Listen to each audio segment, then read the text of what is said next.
All right. Battleline podcast. The team is back in the building. It has been a few weeks, man. What's going on? False motivation, huh? All my military guys understand that. They got motivated. Yeah, I'm not false motivated. I'm excited, man. We got Jade Struck coming on. I'm in a good mood, bro. Yeah, just busy, just life. You know, that's just kind of the life of the life I lead nowadays. Just being, and honestly, you're seeing this, Ian. Fall for me, especially when the speaking picks up, is very, very busy. I should say late summer, early fall. That's when a lot of, even my foundation, that's when a lot of conventions, a lot of events go on during that time frame. Why? I don't know. I really don't know. I would think more would be more early spring or during the Christmas season. Well, I guess people want to be home for Christmas, but isn't part of it that 9/11 fall? Well, no. 9/11. It's not because I don't do the political fundraisers. I don't do the veteran. Just aside from mine. The 14th hour, it's just conventions. It's corporate conventions. It's corporate retreats. It's corporate, team building is when the speaking events, because that's pretty much all I do as far as speaking goes. And I'm glad I just do that because they're magnificent. And the corporations, and I say corporations, some of them are what's the word I'm looking for? They bring leaders, their leadership conventions. They bring leaders from different corporations in, and they do tremendous leadership team building exercises. And normally it's either me kicking it off with a speaking event or ending it. And they're always right now. They always maybe it's the quarter. I don't know. Maybe they're quarterly, like the third quarters when they get all their money. I don't know. But bottom line is that over the last 4 years, I've seen that the majority of my work is, as far as speaking goes, and even some teaching, is right at this time frame. So it always gets busy. So I always get wore out. But you're right. I mean, life could be a hell of a lot worse. I mean, seriously. It's amazing. Look, speaking engagements, I don't know that whole world, but I mean, in terms of what we do, I think this is a lot of fun. I really enjoy doing it. And we will get into everything for the new listeners who are checking this out, because we have Jade Struck on. Should give an introduction. I'm Ian Scotto, and I am the smoked Tonto Chris Peranto from driving 12 hours yesterday with the family. Yeah. And every week on the show, we interview people who are either from the special operations world or just people that we know who are related to that world. I mean, Jade, obviously not special operations. Her husband is special operations. Yeah, Rudy, great guy. Yeah. Yeah, and we'll definitely get into some of that type of stuff with her. I mean, because she is an expert on firearms, so we could talk about all that. But before we do, I've been saying my prayers. I've been taking my collagen, as I've been saying, like Hulk Hogan, with Bubs Naturals. And actually, I've been getting some great workouts in. And Bubs Naturals, as always, helps with recovery, helps with any joint pain or issues. And thanks to them, I mean, I wake up, I'm feeling good. And I'm actually recovering from my workouts quicker. Awesome. And I truly believe in Bubs Naturals and all their great products. Yeah, and I'm actually drinking it right now. I mix it in with my coffee. And it grows great. And I put the MCT oil in there as well, with the collagen MCT oil. And I say it makes my coffee taste better, but I'm also getting the benefits of the protein and the MCT oil. That stuff, that is tremendous stuff. I utilize it as a pre-workout. The MCT oil, the collagen, of course, taking 2 scoops a day just to get that protein in there, along with the Fountain of Youth, which I'll do a scoop a day. And guys, it is tremendous product, especially for you older men and women out there like myself that are in your 50s. It's helped me recover. My workouts are stronger because my joints aren't in pain. I can get out there and run every day and come back and stretch now. And I feel 10, 15 years younger. Able to get out there and work out like I did back when I was in my late 30s. So guys, if you're heavy in the workout, or even if you're just beginning, get into it. Get into the Bubs Naturals. You're not going to regret it. After about 3 weeks, 4 weeks of taking, and you have to get it into your system, start rolling, just like anything that's natural. Once you get it into your system, you're going to start seeing and feeling the benefits. And I said, I'm hooked. I'm on it. I take it everywhere. And when I travel, it helps me stay, especially when you're in hotels all the time and you're moving around and you're not getting your regular sleep. It does help you stay on your workout schedule because you do feel better. And you obviously I'm seeing the results, and we won't do any shirtless pics on the, well, I'm doing it right now. You just can't see it, but any shirtless pics, but I can feel my body coming back and me losing a lot of that fat that I put on, over the last few years because I hadn't been able to maintain regular workouts because I didn't feel like I wanted to. Now I feel, gosh, I got to work out every day. And that's how I felt like when I was in my 30s. So awesome stuff. Yeah, check it out, guys. BubsNaturals.com. Use the promo code Battleline, and you're going to get 20% off your order. 20% off, plus to give 10% of the sales of their profits to the Glenn Doherty Memorial Foundation, which is a great organization. So check it out, BubsNaturals.com, promo code Battleline.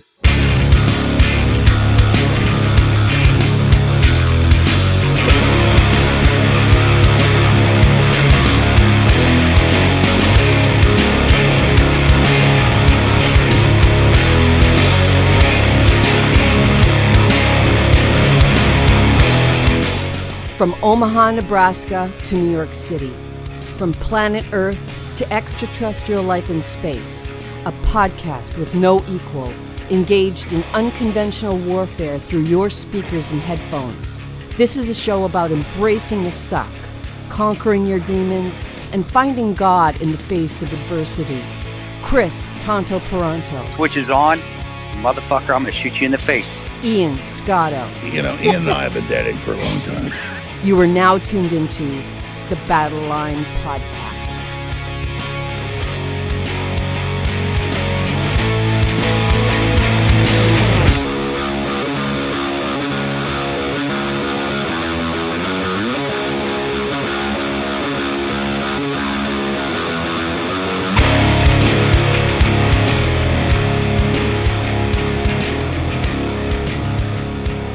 The Switch is on, Battleline podcast. I know you guys are here for Jade Struck. I'm very excited to speak with her.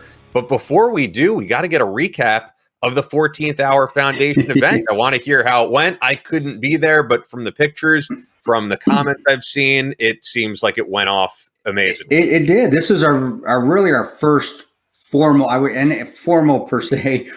foundation event. The last one we had, it was Shadow Warrior Riders, and they're tremendous. The chapter out of Florida that puts us on, but also the entire chapter, the Shadow Warrior Riders.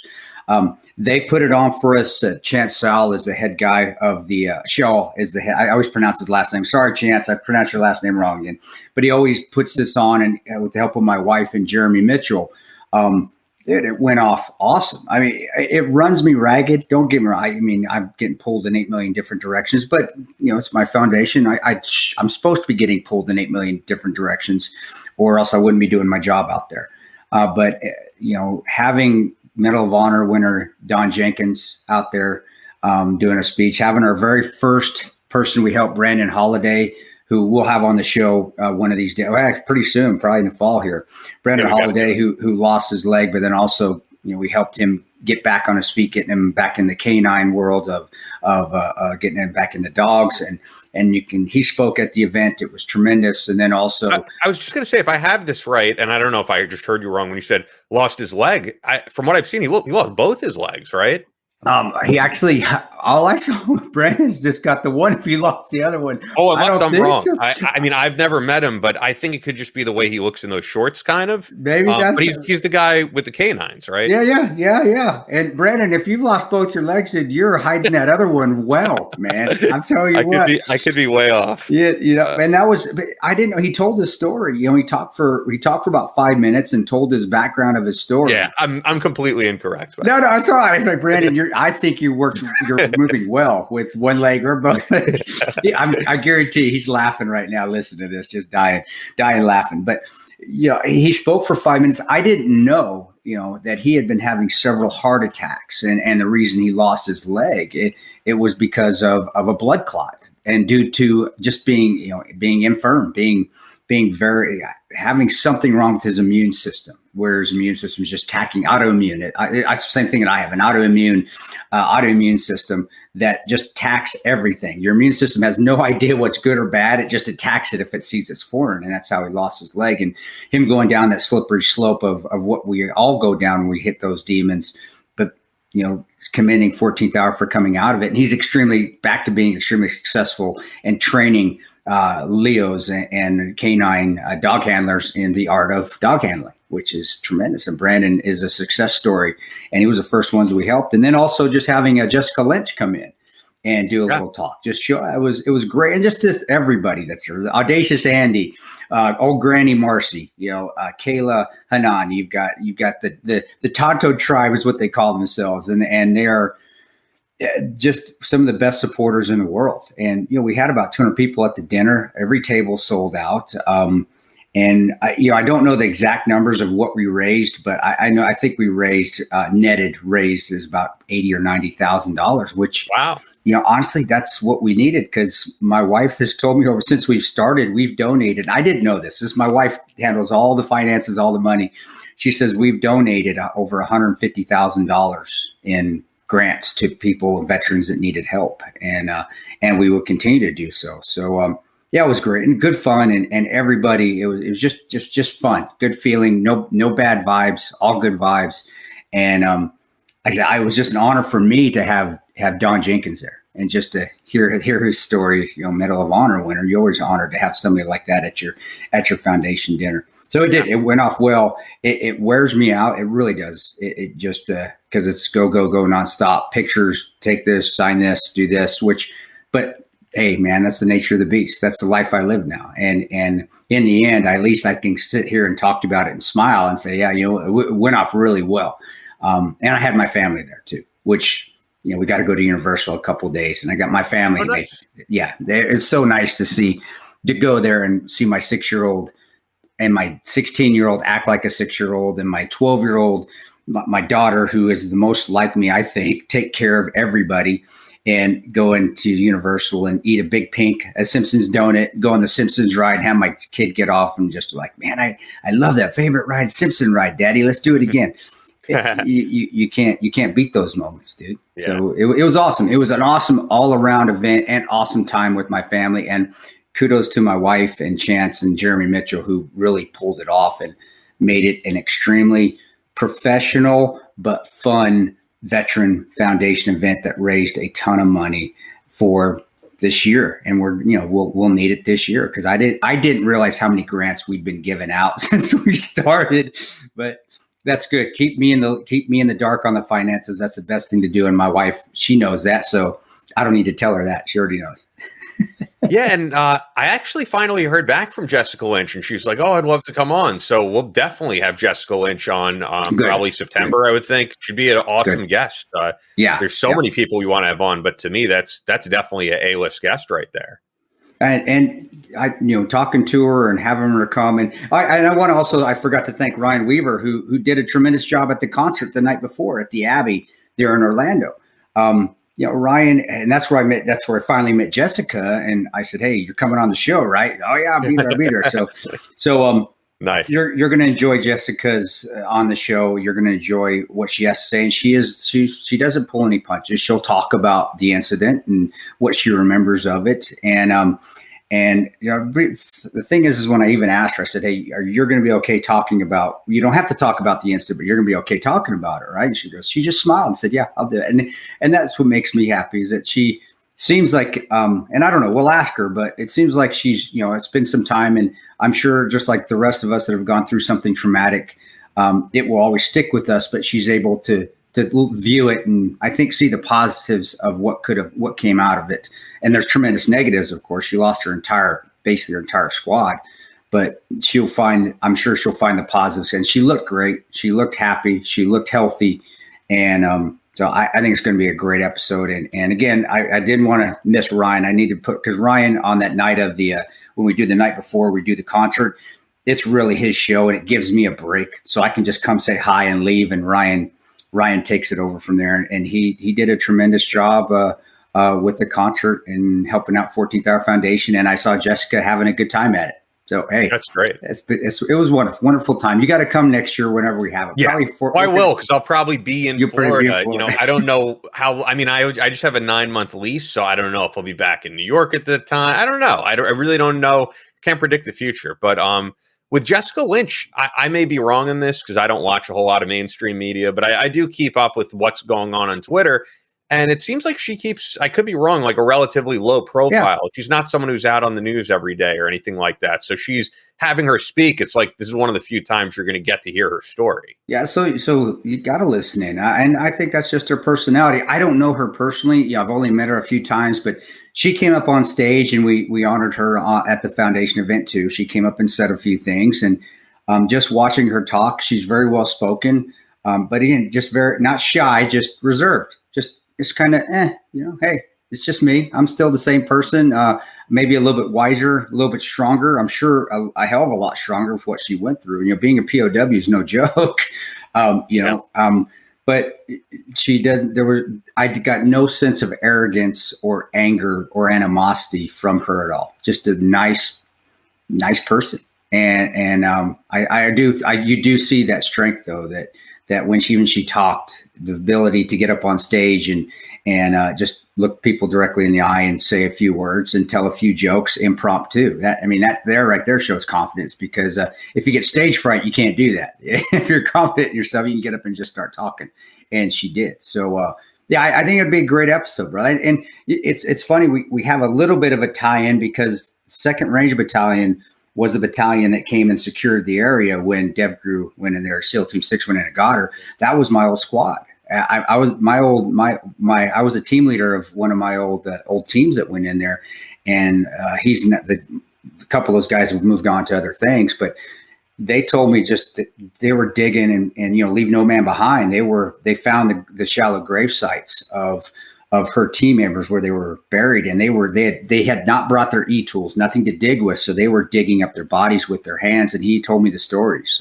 His name was Chris. He said, man, there were guys puking, the smells, but we were getting all the remains out of there. And they're doing that with their bare hands. Can you imagine that? Just the dirt and all that, but then getting to the soft and the moist, because those bodies just starting to decompose and having to, just the smells of unearthing that things, but making sure nobody was left behind. And I remember when he told me, I was like, honestly, when he told me that, I was like, gosh, I can't believe I missed that. Because you want to be in every situation like that. And I would have been there, but of course I was doing the other stuff at the time with the GRS. I'd moved on. I don't know if we'll talk about that with Jessica. I don't want to bring that up while she's on. I did mention it to her, in the dance, in the concert with Ryan, but it's the things that people see that people don't see that troops go through to leave nobody behind, especially Rangers. Never leave a fallen comrade to fall in the hands of the enemy. That's part of the 5th stanza of Ranger Creed. They lived it. And when my buddy Chris told me that story of the team doing that, to me, it just gave me a whole more respect, and also a feeling of pride of still being part of the 75th Ranger Regiment. Nobody knew they were there, but they were there blocking everybody to not get into that hospital. And then they were stayed behind to exfil all the bodies with their bare hands while under fire. I mean, that's heroic, man. That's tremendous. But that's Rangers. That's 75th Ranger Regiment. Yeah, Rangers lead the way. All the way. I assume, if people who couldn't make it want to donate, they still can. 14thhourfoundation.org. Yeah. I just go ahead or go to cristanoperano.com and you'll see a drop down of 14th Hour Foundation, and you can always donate. And guys, we don't take salaries off this thing. It goes to people in need. What I would like to ask, though, and this is something that it bothers me a little bit, is that this is to help people get back on their feet, help veterans get back on their feet. I see every once in a while, not a whole bunch, but every once in a while, people asking for multiple times. Yeah. And it's not for that. And hate me if you want, get pissed off at me if you want. This isn't it. This is to help you get up on your feet, to pay a bill here or there, to pay a big bill if you need $5,000, if you need to be paid, need to help to get out of a hole. But it's not something that you continually go back to. When I see that, to me, that shows it resembles welfare, and foundation should not be that. if you're a veteran law enforcement contractor, I know we run into hard times, but you shouldn't rely on a foundation to continue to pay your bills. And when I see another request by the same person or same group for another donation, it's like, well, wait a second, guys, this is, we want to help. And I'm saying this in the most delicate terms, but we ain't UNICEF. It's not the gift that just keeps on giving. This is to help you get going. And that's why I love Brandon's story, because he is the perfect success story where we gave him, where 14th Hour was able to give him and get him on his feet, help him get with a new dog. And he took off and ran with it. And he doesn't need the foundation anymore. But it bothers me when I do see people requesting multiple times, because first, it's not set up. I understand. It shouldn't be set. And it shows to me that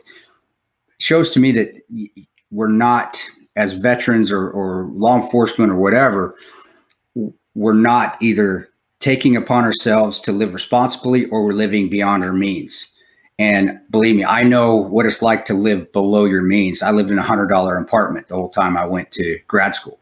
I shoveled. Which I don't think exists anymore, does it? I know you can't. It was like a studio apartment. I had a hot plate. I had this little 6x6 little bathroom. And in the wintertime, to offset my rent, I would shovel the apartment walks. Yeah, and now remember that this is after I got left range battalion. So here's this ranger, this guy that used to be a ranger out there living in, it was $125. And I'm out there shoveling the walks in the wintertime in Omaha so I could save money on rent. We have to, sometimes you have to bite the bullet, and you have to reduce what you're doing. And it's a kick in the gut, but we're veterans, dude. We've survived in law enforcement. We've survived things worse than this. We can do that. But if we get to points where we're just living beyond our means and we have to keep asking foundations to help us, that's the time we need to take a step back and look in the mirror and be like, wait a second. Okay, I maybe I need to do something different in my life. And hate me if you want, guys. I really don't care. I don't, because that it's something that foundations are not set up to continue to pay everybody's bills. They're to help you to get back on your feet. Does that? Yeah. And if I'm an asshole, I'm an asshole.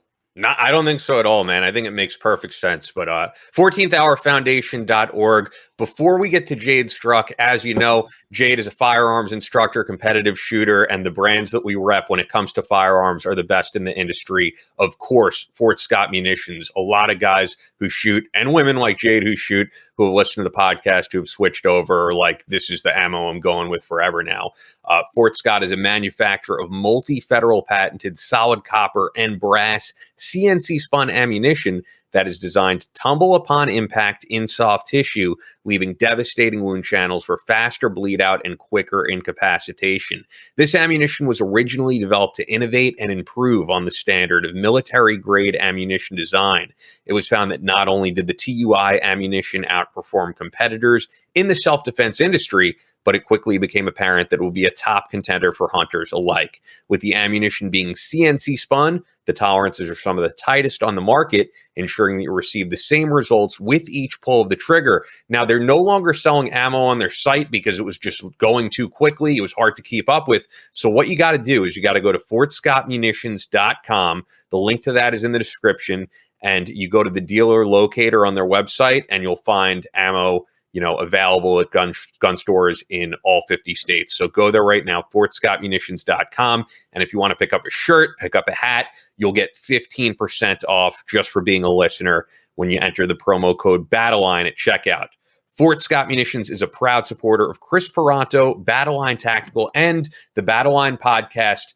And as we're talking about firearms, we have a brand new sponsor on board that is going to be with us long term, and I could not be more excited to have them on board. So Photonis is excellent. I have the description here, but you might be able to speak on them a little bit more, because we love what they're doing.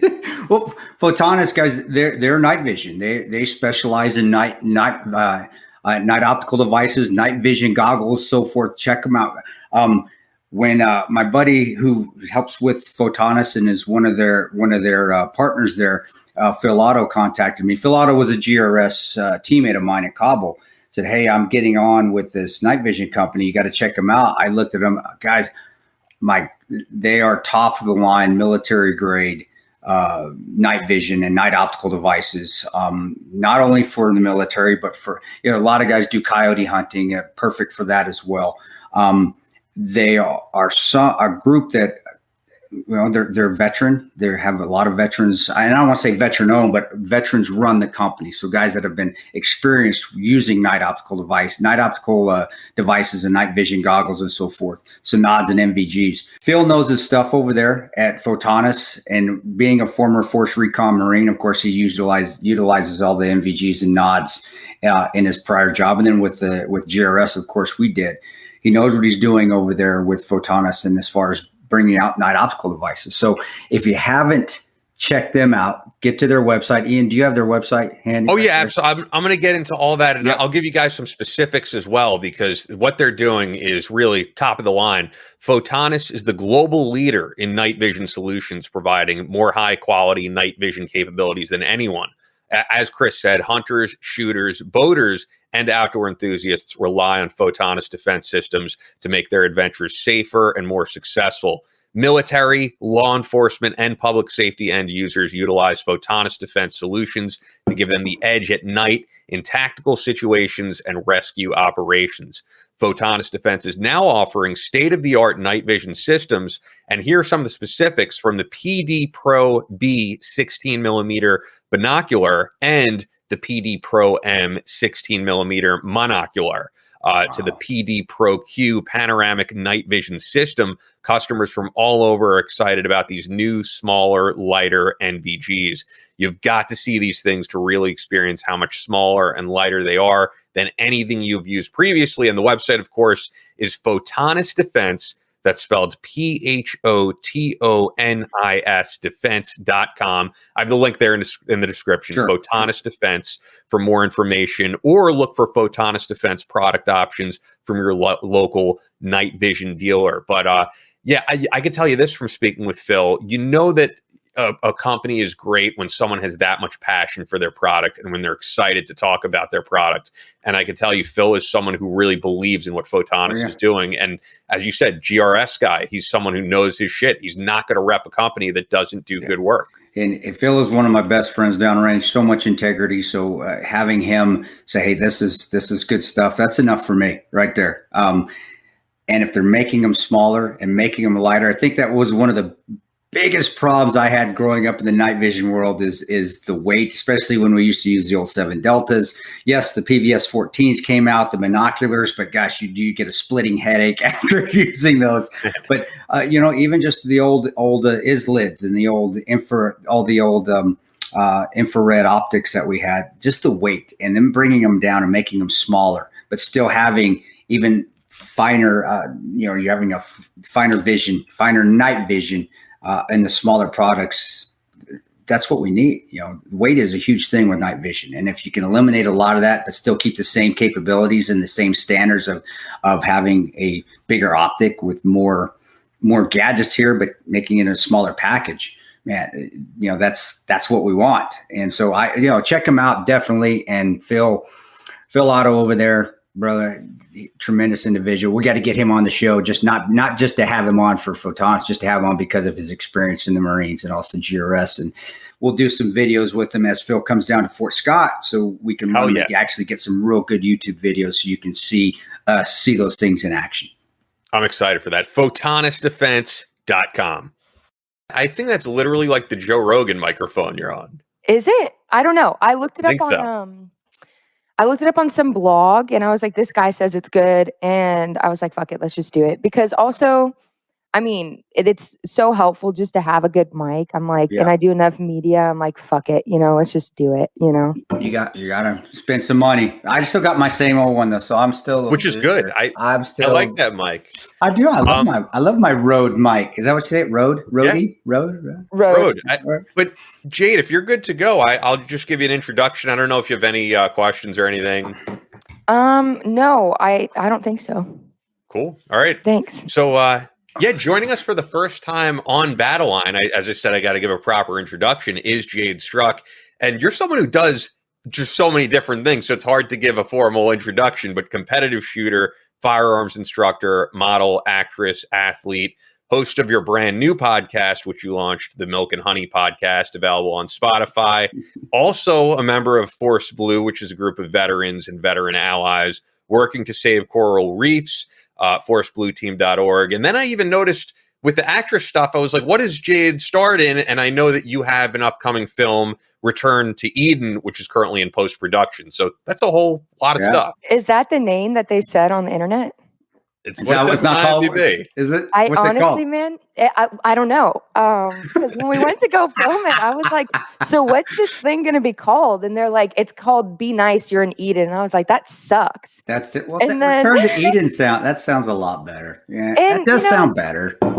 It is better, but I'm like, I'm in the faith. And so I'm like, and I didn't know really what I was getting into till I got into it. And I'm like, it's kind of sacred for me. So I'm like, some things I didn't really jive with. But it's kind of that part of the game. We'll start from the back end and work forward. Then tell us then what I know you're into. I know your faith, and I know you have very strong into faith. But and getting into Hollywood, you have to take it with a grain of salt, or whatever you're on filming. But what part of that didn't you like, or what were they doing that was either condescending or they're trying to be satirical, or maybe there's some hypocrisy in it? What did you find? So the character in this movie, her name's it's not even her real name, but her name's like Madeline, or like Lady Madeline, I guess. Okay. So I don't know, it's spelled weird. And it's based off of a real person, and this real person, like, spoiler alert, is a stripper. And I do pole dancing for like fitness and just for fun. And so they called Rue and was like, hey, Jeff is the director and the writer, and he's like, hey, do you know anybody that can dance? And he's like, well, actually my fiance can dance if you want to check it out. And so I had the conversation, and I was like, there's a lot of meat on the bone. At the time, there was a lot of parallels between what I was going through and what she was kind of going through.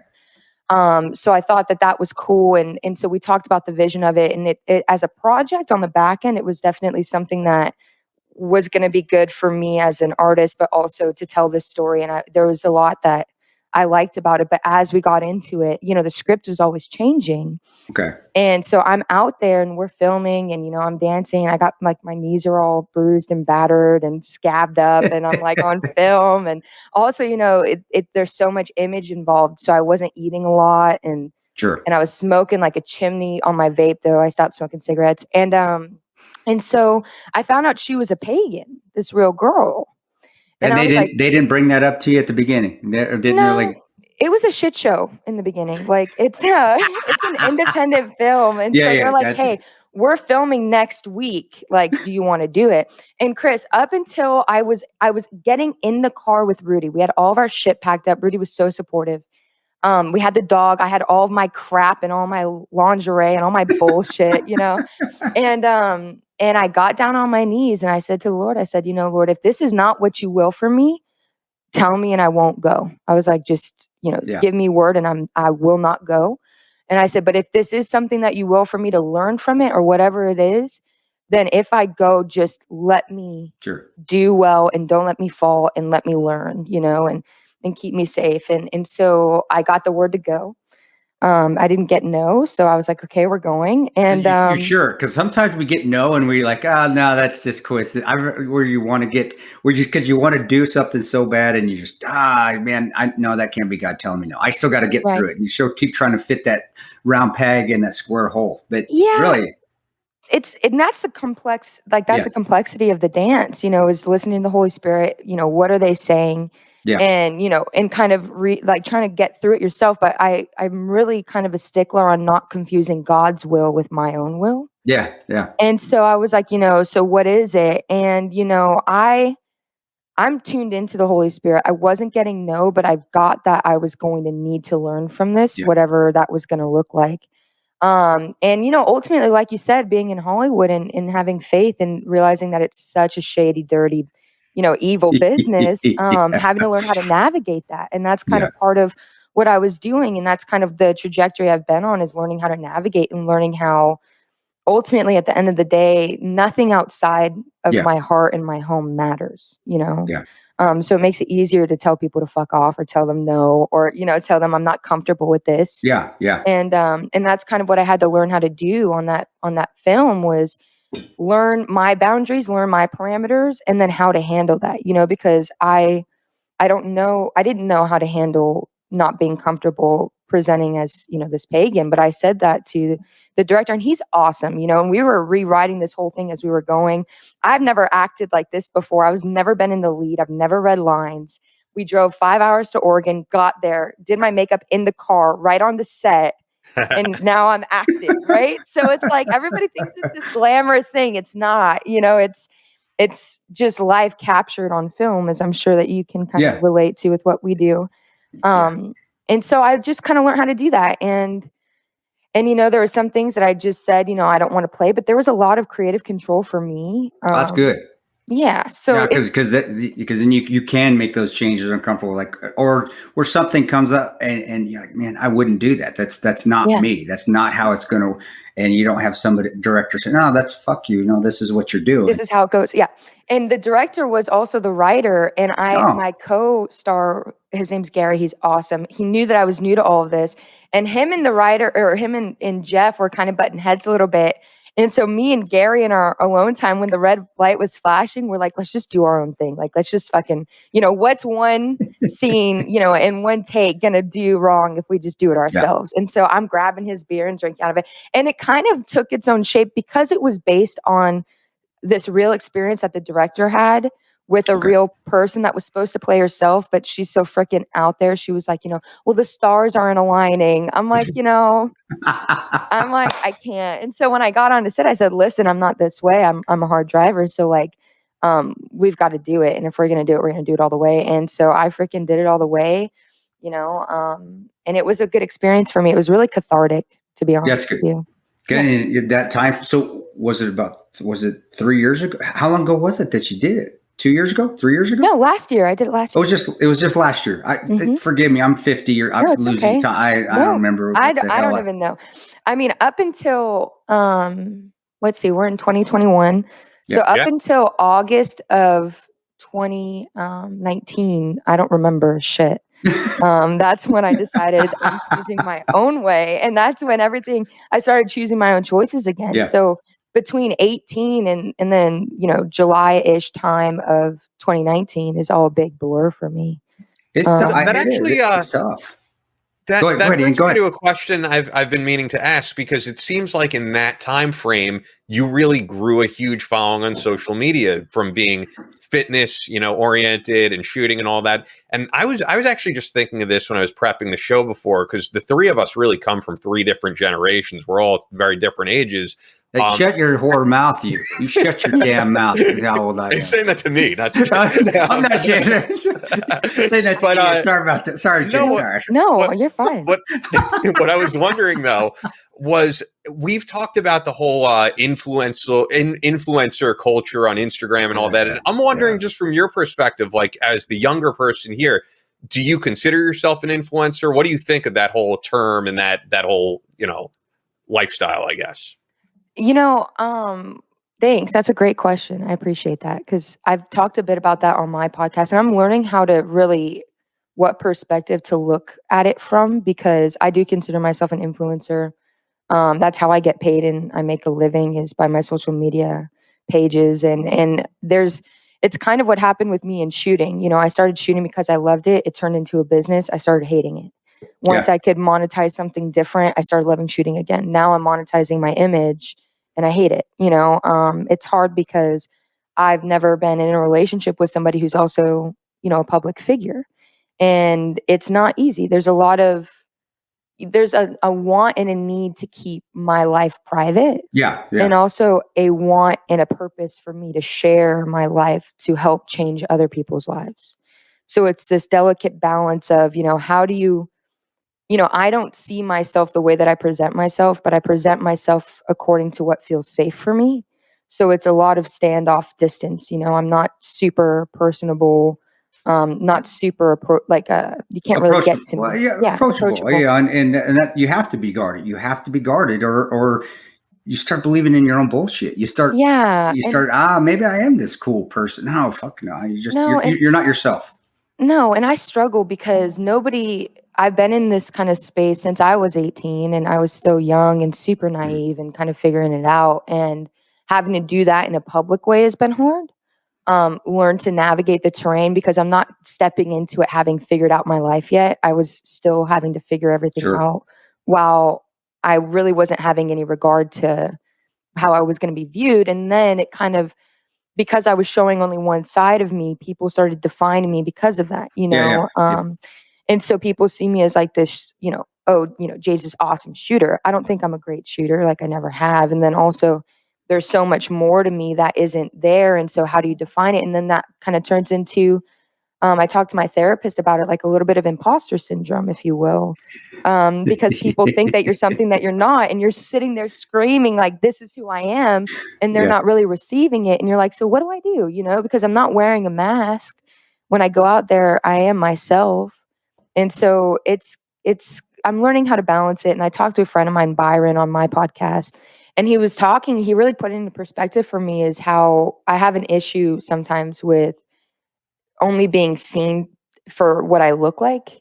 And it's not that I believe that I'm attractive, but it's hard because it's, there's so much of just surface. And then when you try to interject a bit of your heart, it can be overlooked by what people are seeing visually. Sure.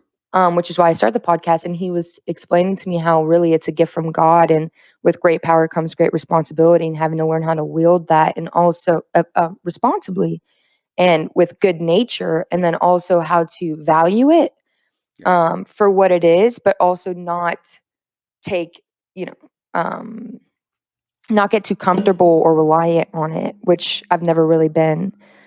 So it's kind of learning how to view that, and how to kind of look through a lens that is positive and also not so negative all the time, because sometimes I do get cynical and I'm like, I'm just going to break all my devices. I'm going to delete all my accounts, and I'm going to live in a small bubble where I'm happy, And that's actually, in 2017, that's what I did. I did just that, because when I nuked everything, all the Instagram accounts, knew the Facebook account was all I nuked, shut down Twitter, and it was because of just that. You were what I was just. This isn't me.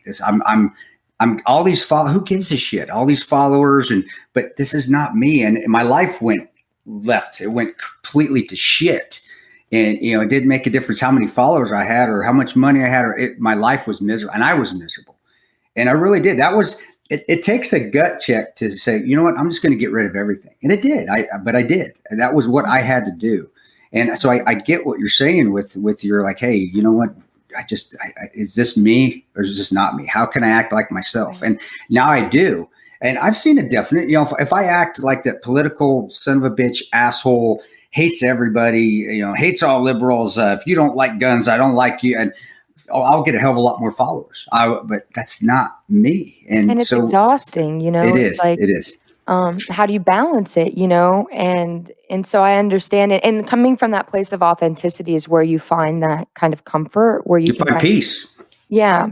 But also it's constant, like for me, I have to constantly remind myself why I'm doing what I'm doing, and how I want to do it. And there's so many different facets to it. There's a personal fulfillment, but then you got to step outside of that and look at it as a business side perspective. And then you've got to step out of that and look at it from the viewer. And so you kind of got to shift around, and really what it's about for me is just finding where do I fit into the perspective, and how, when it changes, how do I evolve with it and stop fighting myself in that process, So and trying to figure out if it's better to look at it like you're doing it by yourself, and whatever you find good should be good, and you don't pay mind to what's going on out there, or the opposite of that, which is you're receptive to what people want, and then ultimately you're just, a pony at that point. And you're doing I think you don't do the latter. You do what you feel. You don't. I felt like, and I would say this to my wife when we reconciled, when I got my shit together. At that time, I felt like a monkey, and somebody was cranking that box. And I would say that to the publicists I had and the agents, and you got to do this, you got to do this. It's like, I have no control of my life anymore. I feel like fucking monkey and you're playing that tune. And when I got rid of them all and got rid of everything and just started to do, you know what, I'm going to do what I want to do. Yes, I may lose all these sponsorships. Hey, it may happen. I may lose all these followers. So what? Yeah. But I'm going to be happy. And if I'm authentic, it will grow back. And honestly, taking that step and doing that, it has worked out. It's worked out where, it came back slow, but people came back and I got to be what I wanted to be and what I believed. This is what I am. This is what I am. You like it or not. I lost a lot of the crazy right wing. I lost a lot of those. I don't care. That's not me. So it's tough to balance that, and it's tough to take that step, and especially because it's a business and you might lose your income, but because you're acting what you want to be like, you're acting what you are. Right. And that's a chance that you have to take, though. And I took the chance, and granted, it has worked out. It took about 2 years to rebuild, but it worked out well. But it was scary at first. It was. I totally get it. Well, and at least you got to choose that rebuilding, right? And yes. And I've thought about it too, is I'm like, listen, I still have a residual following from a part of my past that I am not connected to at all. Sure. And that I have a lot of issues with. And so I've thought about, let's just rebuild and I'll have more fire under my ass to, do it the way that I want to do it. It is. And it's just kind of, at least you get to choose that choice, right? And when you rebuild it, even though it takes a little while, I think that's what makes it more valuable. It does. The truth is, hard work, anything that takes hard work, it's valued more. And Jade, it is scary at first to do it, because that was my income at the time. That's how I got speaking events. That's how I got some brand ambassadorships and just shit canning it all. The only one that stayed with me out of all that was Fort Scott Munitions. They did. And that's why they're a great sponsor of our show. But everybody else kind of bounced, and it took about 2 years for it to creep back. Luckily, I'd saved some money and I lived in Nebraska, so it doesn't cost. I did it. So it didn't cost anything to live there, but it did take a few years for it to come back. But when it came back, and it was how I wanted it to be, it's come back with a vengeance, and I'm happy. I'm like, man, this is great. I honestly feel like I'm kind of retired, but I'm getting to do this, which is being a kind of, I hate being called an influencer. I'm not an influencer. You're not. I don't want to be an influencer, but I do want people like, this is really me. And if you're going to follow it, you got to believe in you're going to have to listen to me rant about God every once in a while. Yeah. I'm going to be positive. I'm not going to talk about politics, because politics is a joke, whichever way you go. And I'm going to talk about family. If you don't like that, all right, well, then I'm not for you. Move on. There's somebody else out there for you. But you're right. I got to do it by myself, how I wanted it to be. And that was scary at first. Yes. Yeah. Yes. But, really also, like you said, Fort Scott Munitions. Fort Scott Munitions, great bullet company. We'll get you off of that Blackwater ammo. We'll bring you over. We'll work. I like Blackwater, but I was going to say that's really interesting because, but they stayed with you, so you were able. I mean, really, it's a great way to kind of weed out who was actually part of you, wants to be part of you, with you, and who doesn't. It's a perfect way to weed it out. And you've got a name, and you've got everything behind you that is authentic and real. You don't need anyone else to validate that for you. Yeah. But really, it's nice to see. Like, I know that if I cut out everything in my life and just start over again, I know that Blackwater would stay beside me. They stay beside you, yeah. I know there's a handful of people, and really, I know Shell Shock would. I know that, and right now, I'm really working on making sure that the deals that I cut are that authentic. They're that way. They're really what you want. What you want, your standards, this is how I want it to be right here. And that should be, you need control. You've got to have control. They value you as a person, as a real, in Blackwater, I mean, shit, they've been beside me the entire way when I needed them. And also, every time we've moved twice, technically 3 times, but twice big moves, Rudy and myself. And every time we've moved, Blackwater's like, hey, what do you need? Here's an we're going to expedite your pay for the next 3 months. Or, hey, here's this extra. I had a teammate who, unfortunately, her husband passed away. Sorry. On duty. Thank you. And Blackwater rallied behind her and, was there for her the entire way. And that to me, that's heart right there. And that's why we do anything that we do in life is because of those relationships that are truly good and enriching and positive and fruitful, right? Those are the fruits of the spirit in your labor. And so when you can discern that, whatever that takes to do so, it's valuable. And so I understand. And ultimately what I'm doing right now is I'm kind of figuring a way to do that without completely demolishing my entire life. So, which is fine. Actually I'm going into a career field next year, and I'm not sure exactly where, but I'm going to go into law enforcement. So, God willing. And I haven't really talked about that publicly. Thank you. Yeah. Well, that's a Battleline exclusive. There you go. You heard it here first. Yeah. She's going into law enforcement. Yeah. Well, I think about, my mom's a firefighter. My dad's a retired police officer. Oh, I didn't know that. No. Mm-hmm. Oh, wow. Yeah. Wow. And so when I was a kid, I wanted to be a firefighter like my mom. And then when I got older, I have a twin sister, and she is planning on being a firefighter, but she just got pregnant. So she's got to put a pause on that, which is a blessing from God. Yeah.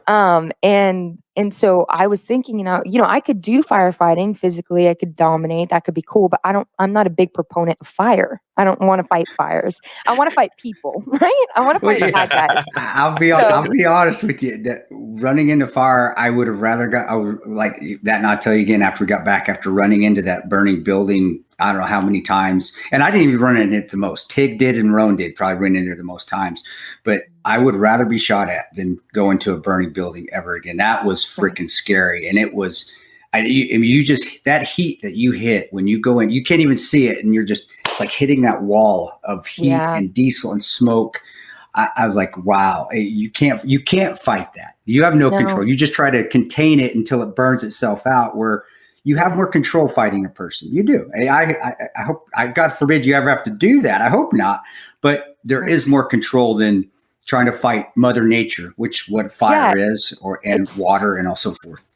Yeah, it's so unpredictable. Yeah. And see, for me, like, the human beings are predictable, So I'm like, to me, there seems a little bit more of that, even though it isn't neither really a safe option. You're choosing to go into an environment that is not necessarily good.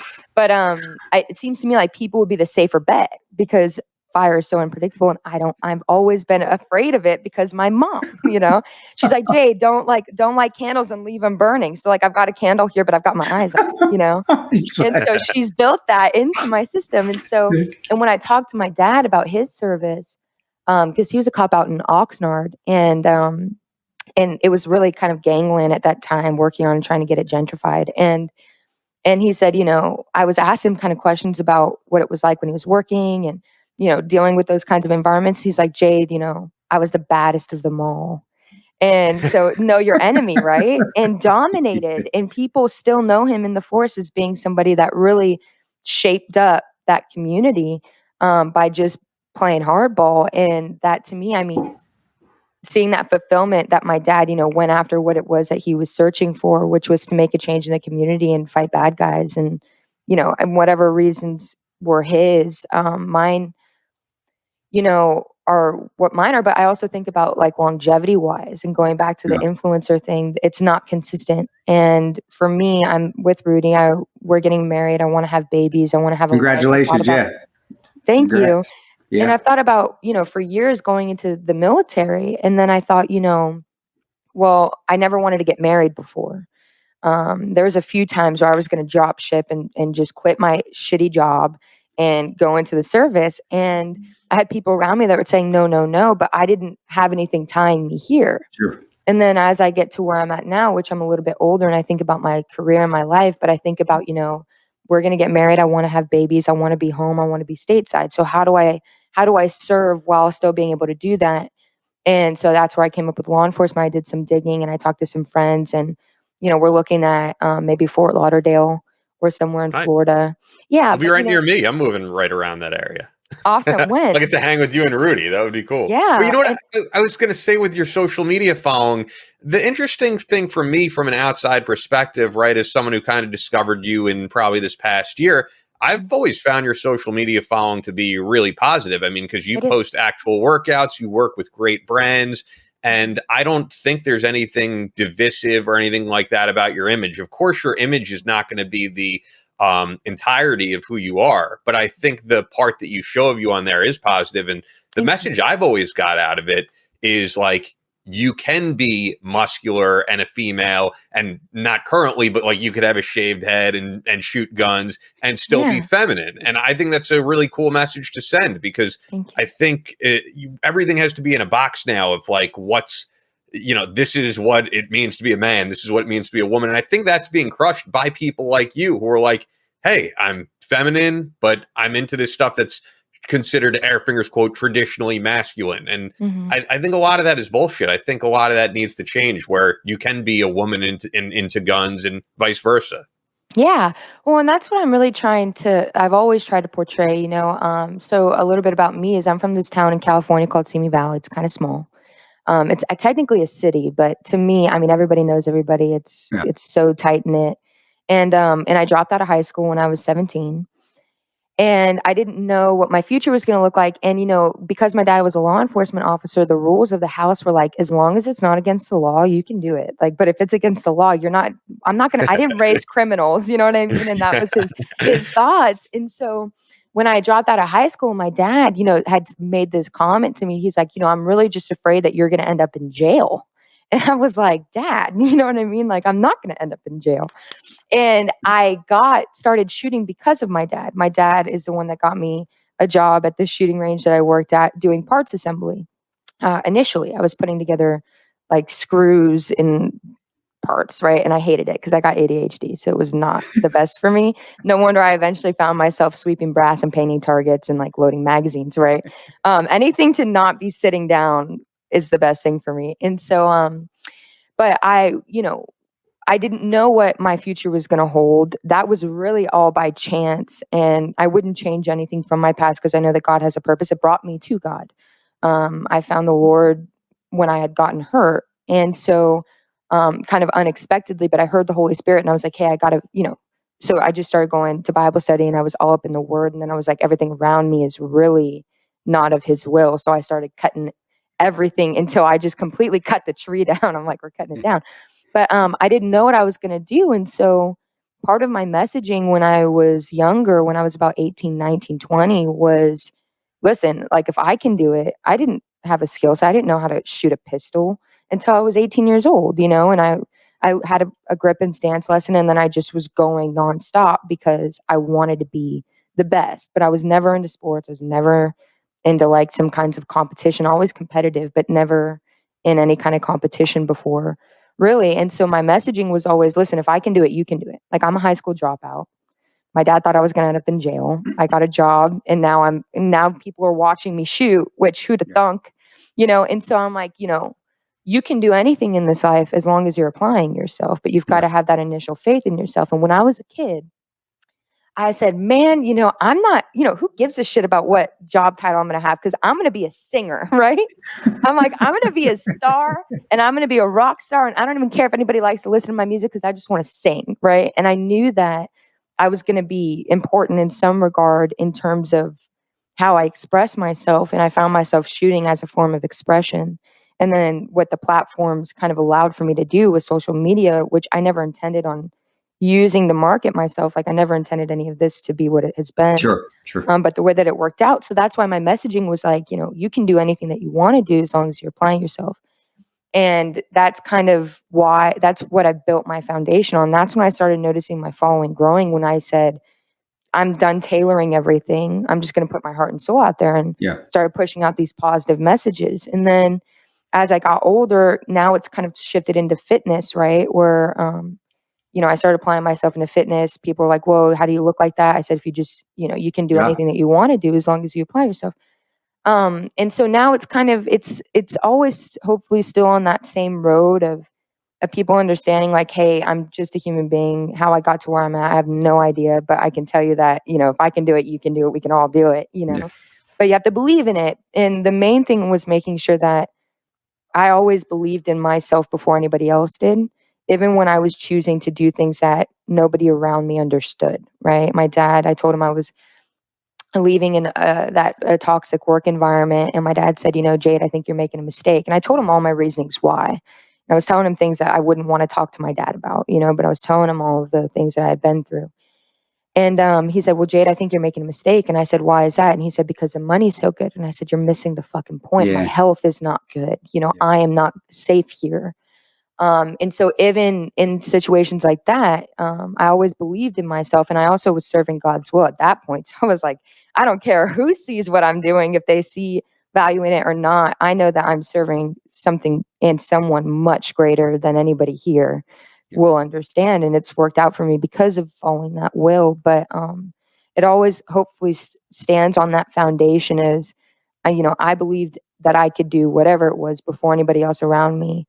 And as long as people can kind of find that within themselves, that inner belief, people will follow in line behind them once they start pursuing it. But you have to have that initial foundation of strength in self. So. I think it's just if you keep doing what you think, I did say this. I remember saying this: as long as I'm doing the right thing, God will take care of me. If you're like, was that the movie? No, actually, I did say that, and I believed that for years.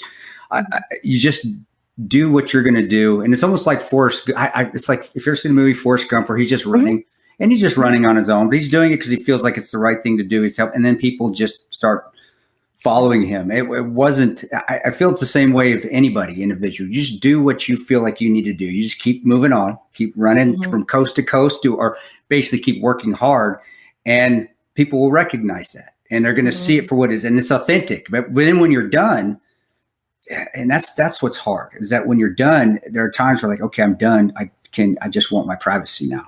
Right. Can you leave me alone? Don't take offense to it, but I'm just done. And I think there's this essence where it's going to come to the line where you are going to be just done. And there are people that when you are done, you want to step away and finally just, hey, this is me. I want my private life back.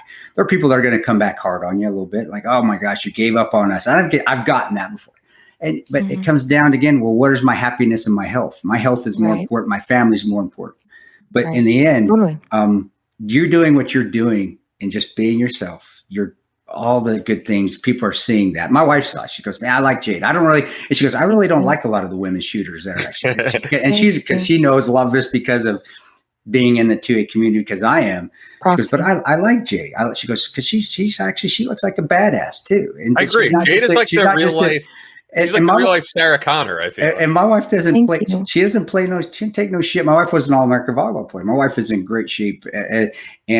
So by her saying that to me, that tells me that, yeah, you are setting yourself apart by just being yourself. As you're not looking, how many followers am I going to have? You're just being who you are. And then when you turn around and look, whoever's there is there. And that's the beauty. That's what it should be. And that's, I think, is because I knew we weren't buddies or nothing, but we knew of each other in your prior life. I knew a lot of those.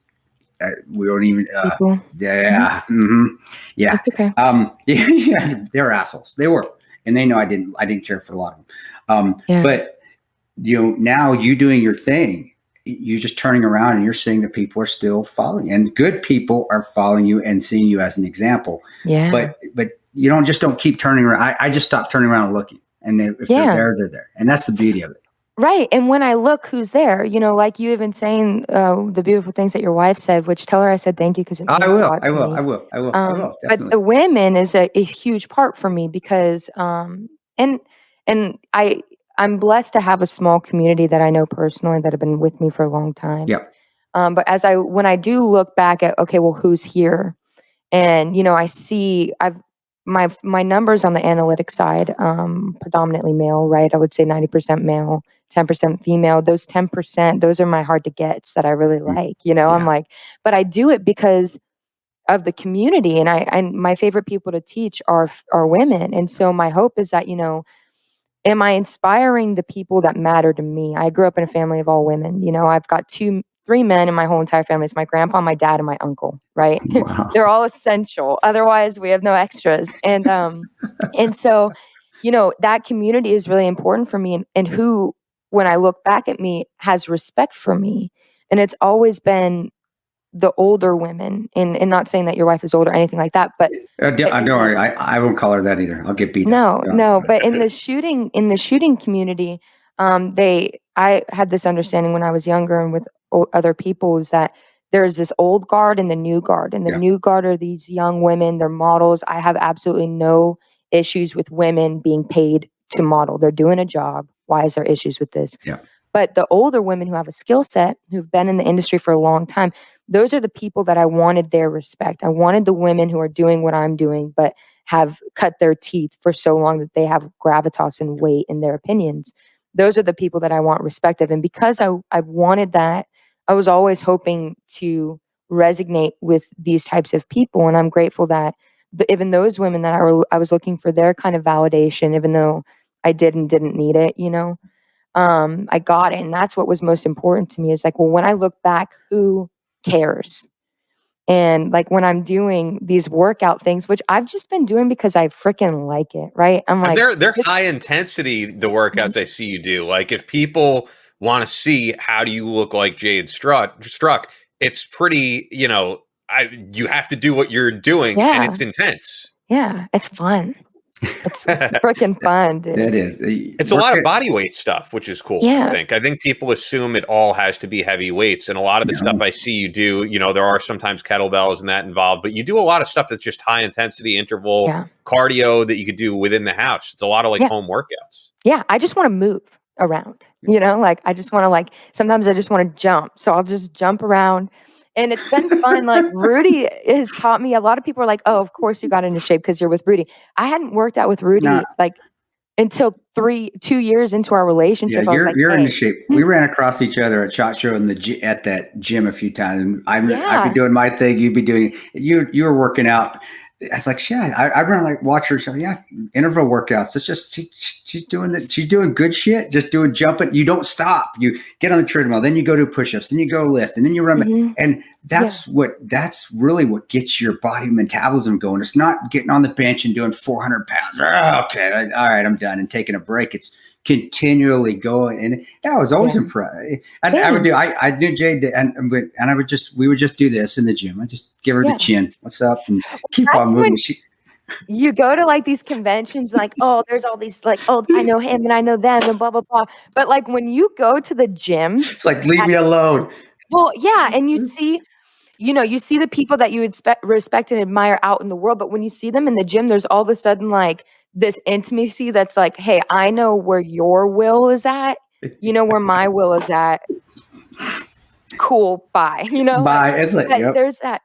And there's that, I loved that. I always loved going, when we're doing whatever, special events or whatever, and you go to the gym and you see people that are in the same melting pot as you. Yeah. But you guys are different than the rest of them because you're working on honing. I think that, and physical fitness to me has always kind of equated itself as how do you treat yourself? How do you see yourself? How do you respect yourself? Do you respect yourself internally? And that comes with discipline, right? And it's not so much. A lot, yeah. And how do you exert that into your life? What does that look like for you? That to me is the more interesting thing than what people look like on the outside, with wherever they're at. And so I appreciate. I agree. That. No, I agree. Physical fitness is a huge barometer. It's a huge test of how do you live your life. It is. If you're a hard worker and you bust your ass in the gym. $9 to donuts. 9 times out of 10, I'm going to say that you bust your ass in your work life, in your home life, and you do everything you can to be the best you can be in everything. And Ian and I talked about this a bit when the PT test changed for the Army, and they wanted people weren't passing it. And I was like, well, then that means the Army's not as strong as you used to be. Well, wait a second. No, well, what if they're just sitting behind a desk? What if they're not going to be Rangers or SEALs? Shouldn't their PT test levels be lower? No. Because it shouldn't matter. It does. It transfers over. If you don't work hard in PT, physical training, then you're not going to be your best person you can at whatever job you do, whether it be finance, whether it be accounting. You take respect for your body, yourself, and that's going to transfer over to your personal life and also your work life. And I agree with that. So when you see somebody busting their ass in the gym, all right, I like him or like her. They work hard. I know they're going to give it their all out there. And then you just got to deal if there's attitudes outside, which sometimes it happens. Okay. Yeah. But it is. It's a true measurement of a person's will to be just a good person, but also be the best person they can be just in everyday life, whatever they're doing. Totally. And that's why I think, especially talking about like the PT tests, being a woman, wanting to go into the service, deciding against it, but going into law enforcement, I have a lot of issues. I feel personal sadness for people, especially in law enforcement, that don't value their physical fitness, because it is going to change the tides for whatever it is. Same with competition shooting. It's like everybody in competition shooting, I think there's like, well, now we've got the tactical games, which I love. I love that there's this new niche. But before, when I was like 18, 19, really extremely into competition, everybody was out of shape and fat and completely not putting any time into their physical fitness. And I'm sitting there thinking, like, if you guys just ran a little bit, like, it would significantly better your chances of winning. And yet nobody's putting that time. I mean, you don't even have to lift your finger, like lift up a pistol. You don't even have to, like, this is something that you can work on completely off of the range, and yet nobody's doing it. Why? And then when I look at, the physical test in the services for women, why are we changing them? Because I compete against men in shooting competitions. Of course, there's women's division, but that's not really what I'm too interested in. It's always nice to beat women, but like when you're in competition against them. But I was always wondering, where do I line up against the men? Like, how many men did I beat? Because just because I'm not as physically dominant doesn't mean that I can't still whoop ass, right? Sure, yeah. And it's taken years for me to get my pull-ups down. Like, it took me 3.5 years just to frickin' actually go from a hang to a pull, right? And then it took me an extra 2 to actually get to 10. But it took time and dedication. But you did it. But you did it. You got it. And so I think that that's what's required of us in whatever it is that we're going after in life, is like, well, are you rising to that occasion? Are you putting in that time? I don't think that there should be any free lunches, and there's not. Really, in the competition of life, there are none. You can't just be giving out passes because people want them. That doesn't build hardship and endurance worth. And so I don't think that that should be a thing that's going on. I think that if you want to go and run and gun and be amongst the best of the best, then you should absolutely be the best of the best. To that standard. Equality is not just equality when we want it to be. If you're going to preach equality, it's got to be across the board. And that's what when people would ask me when women started to go to Ranger School, and then I think women start to go to Buds now, and people ask me, do you care? Does that bother you? I said, as long as the standards are held the same, then no, I don't care. If they can make the standards, I don't give two shits. Right. It's that the problem is that the standards start to get lowered. And then they start to get lowered for everybody. Then it's just like, and then now that's what bothers me. And that's where I like what you're saying. Equality, regardless. I may have to work a little bit harder. Well, so did I. I'm 5'9", 160 pounds. I'm not a big guy. I have to work a little harder to sometimes get a little stronger to carry. You're not Rudy Reyes. I'm not Rudy Reyes. I got to work. Rudy works his ass off too. But you do have to put a little bit more effort into it. I do have to run 7-8 miles and then go work out after it. But that's what I have to do, and I've accepted that. And you love it. And I love. Now it's lifestyle now. I love it. Yeah. If I miss it, if I miss a day like yesterday, I have to go work out twice a day because I was driving in a car all day yesterday. But the bottom line is that we all want this equality, but we don't want to have to work to get to that equality. So if we can't work at it and it's going to be too hard, well, then we're just going to lower the standards. Well, then it's not equality anymore.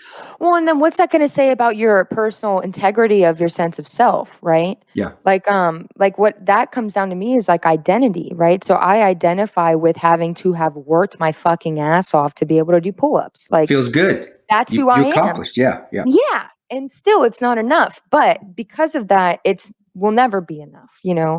I never grew up with my dad. I was raised by a man's man who really was like raising 3 girls like they're boys. I mean, shit, like, just beating each other up in school and, getting suspended at the same time. We're like, yeah, let's go. But, like that, his way of thinking, which was, if you want, and my mom too, my mom is a firefighter. I said your mom's pretty much a badass too. She is a badass and she's got her things, but she's so rad. And she wanted to go into the Marine Corps. And my grandpa was like, no. And so she's like, hey, well then fuck this. I'm going to go be a firefighter. She didn't tell anybody except for my dad, who they had met and they were seeing each other, whatever. And so my older sister, did something similar where she up and joined the Marine Corps and didn't tell anybody until a week before she had to go to boot. And, you know, they developed this identity in their children that if you want something, you can go do it, but you have to work your ass off. And if somebody tells you no, you don't have to listen to them, but you do have to pay the price for that, you know? And that to me is identity. And so I identify with not working to beat women, but to work to beat the entire competition floor. And that builds character, which ultimately breeds success, right? When you understand who you are and what you're capable of, what you're made of, that's why we work out, you know, and that's why we apply ourselves to anything. I think that's the importance of it. It's just part of our lives. And I'm 50 years old and I still love working out. I still get out there and I do it. And I tell people it doesn't make a difference how old you are. Just continue to do it. Well, I'm hurt. I'm injured. Well, why are you hurt and injured? Have you been sitting around too much? I mean, there's usually a reason. And I've been hurt and injured, and I will fight my way out of that. I'll still continue to do something, but it's normally something that I've caused because I've remained sedentary for whatever reason, whether it was something I had to do in life that maybe, you know, or like I said, immense travels where I'll start feeling back pain if I don't work out as much, or if I'm not stretching as much because I have something, because I have to sit in a car or sit on an airplane and fly. And it's not because of anything other than me not being able to get out there and get after it. Get after it. So that if you're, go ahead. Oh, no, I was just going to say, if you're doing resistance training properly, you shouldn't be getting injured. Isometric exercises are the best things out there. They are. And best thing. That's what we did at Ranger Battalion. I mean, you very rarely see monsters at Ranger Battalion because if you're holding that much weight when you're running and you're going 30 miles, you got to run. It doesn't help you. It's got to be applicable. Yeah, it's got to definitely. Same with martial arts, right? And fighting. Yes, yeah. You got to have that flexibility. I can almost do the splits again. Well, no, I'm probably about this far. I'm probably about this far, and I'm not going to get any farther than that. I was going to say that when you were talking about how it's never enough, you know what I mean, in winning in competition. Have you guys ever played Street Fighter 2? Hell yes! You gotta all right.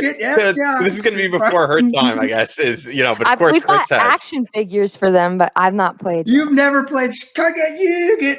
She probably wasn't alive when Street Fighter 2 came out. That's why. But shut your whore mouth again, you. So no, the reason I'm thinking of it is I find inspiration in all different things, and even video games. And it's funny, we had Frankie Palmieri on the show, and he's got like the Street Fighter tattoo on his neck. He's tatted up with all Street Fighter. But I always think of Ryu in the winning scene. He's under the waterfalls, and there's supposed to be a ceremony because he's beat the game. And at the end of the game, it says ceremony means nothing. It's like the fight is everything. And it's him walking off in the distance and continuing training. I loved it. And that's where I grew. Even the video games back then. That's what I grew up with. I remember that. I love that scene. And we get into it, and you get so intense play in that. And it's funny because and we played at Ranger Battalion. That's how old I am. We had that in Mortal Kombat. So when off time, we'd come in and play. We didn't have Call of Duty. We'd play Street Fighter, and we kick the shit out of each other. And just the competition, and also, okay, I got to get better at this. Okay, we just ran our asses off. Now I got to get better on my hand-eye coordination. It just applied, and I think there's a difference where what you're doing is so great is because I don't know if we see that just even in everyday life like you did when I was growing up. And your dad, my dad was the same way from West Texas. He was a Division I football coach. He was awesome, but it was always, you don't get nothing for free, son. You got to work your ass off. My grandfather, who was an immigrant from Mexico that came over, that, same thing. We don't take we don't take anything from anybody. We work our asses off. And that's funny that Ian said it, because it does. It apply. The video game actually even have it. And I don't even think they have it now, but you're setting an example of the old school way of thing, and should be not the old school. It should be just continually be the proper way to live your life. Right. Well, it's kind of like Rambo said when he was losing his mind. He said, nothing is over nothing. Right. Nothing.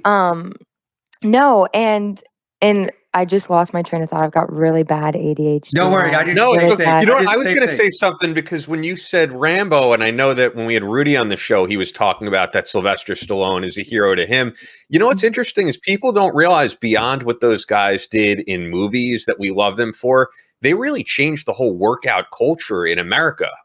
If you watch Pumping Iron, if you have the DVD, actually, there's a special features on there where Arnold talks about like the history of bodybuilding in this country. And people don't realize this, like bodybuilding, and I'm not just saying this, you could look it up, prior to like Arnold and Stallone bringing it to the forefront, it was honestly like a gay men subculture. It was considered weird. Hollywood actors were not allowed to like go out and talk about that they worked out. And then that came to the mainstream, but women weren't allowed at a lot of these big gyms. Like women weren't allowed at Gold's Gym and stuff like that. And I think Arnold and Stallone made it cool. And then people of your generation are saying like, hey, and I think it's because of people like you and your generation that I go to the gym and you see more and more women, not just on the treadmill, they're on the squat rack, they're doing bench press. And, you know, there's a lot of criticism today about like all the questions over gender and gender equality and stuff. And I might not be in line with all that, but what I am in line with is the fact that these things, like I said earlier, shooting, weight training, they should not just be for men. I think it's great for everybody. Yeah, and I love that. And when we take it back, this is what I lost my train of thought on, is base, who we are at the base of us, right? Like when we take it all the way back. Back in the old days, when we were hunters and gatherers, right? Even before Chris's time. Yeah. Back then, you know, we didn't need to work out because it was such a survivalistic time where men went out and hunted and gathered, and women would stay home and raise up the family and be at the home base, right? But, you know, you still saw this physicality because of what life demanded out of human beings. Is it demanded that you be strong and able-bodied. If you didn't, you're going to die at the hands of predators, right? And we live in a time now where everybody is so comfortable. We don't have to hunt and gather our food. We drive a car. We don't walk. We drive a car to the grocery store where all of our shit is packaged. We pay money that is now, you know, modern day slavery, to, you know, buy our food. And then we come home and we cook it. We get back home in the car. And so there's this lack of need to exert physical ability. And so now we have to work out because some part of our base nature demands that we are pushing ourselves somehow to prove to ourselves that we are able-bodied, right? Yeah. And that's, I think, the biggest thing is, you know, I'm really big on mental health. I didn't see a lot of conversations about it when I was first in this industry.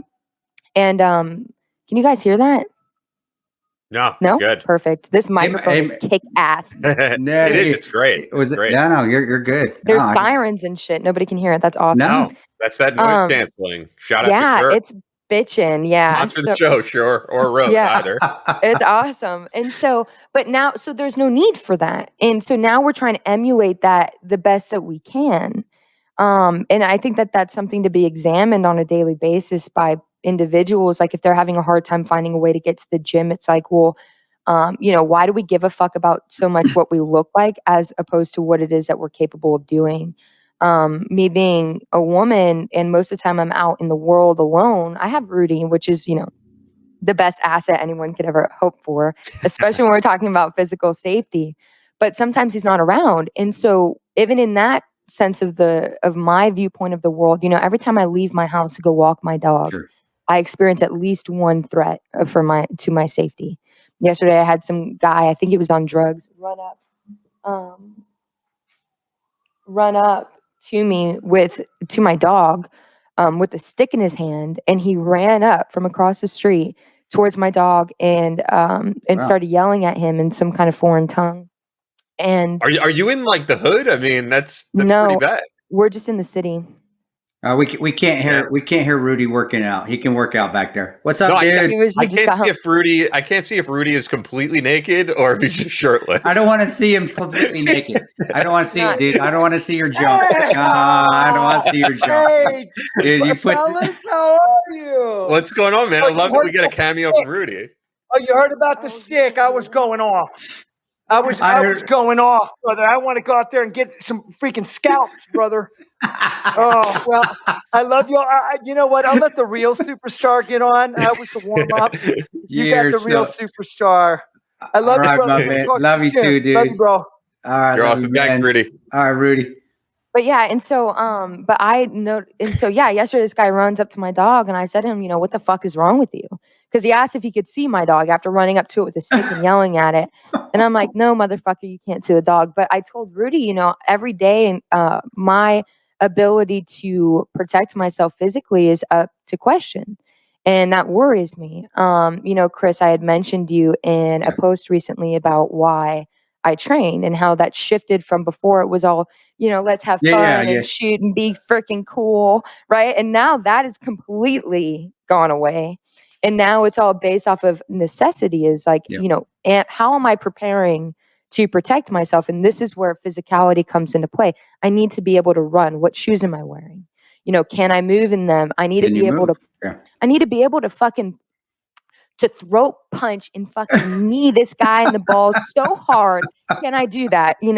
Where physically, where do I stand on the pecking order and on the totem pole? And that's at a base level, at a base nature, in survivalistic standpoint.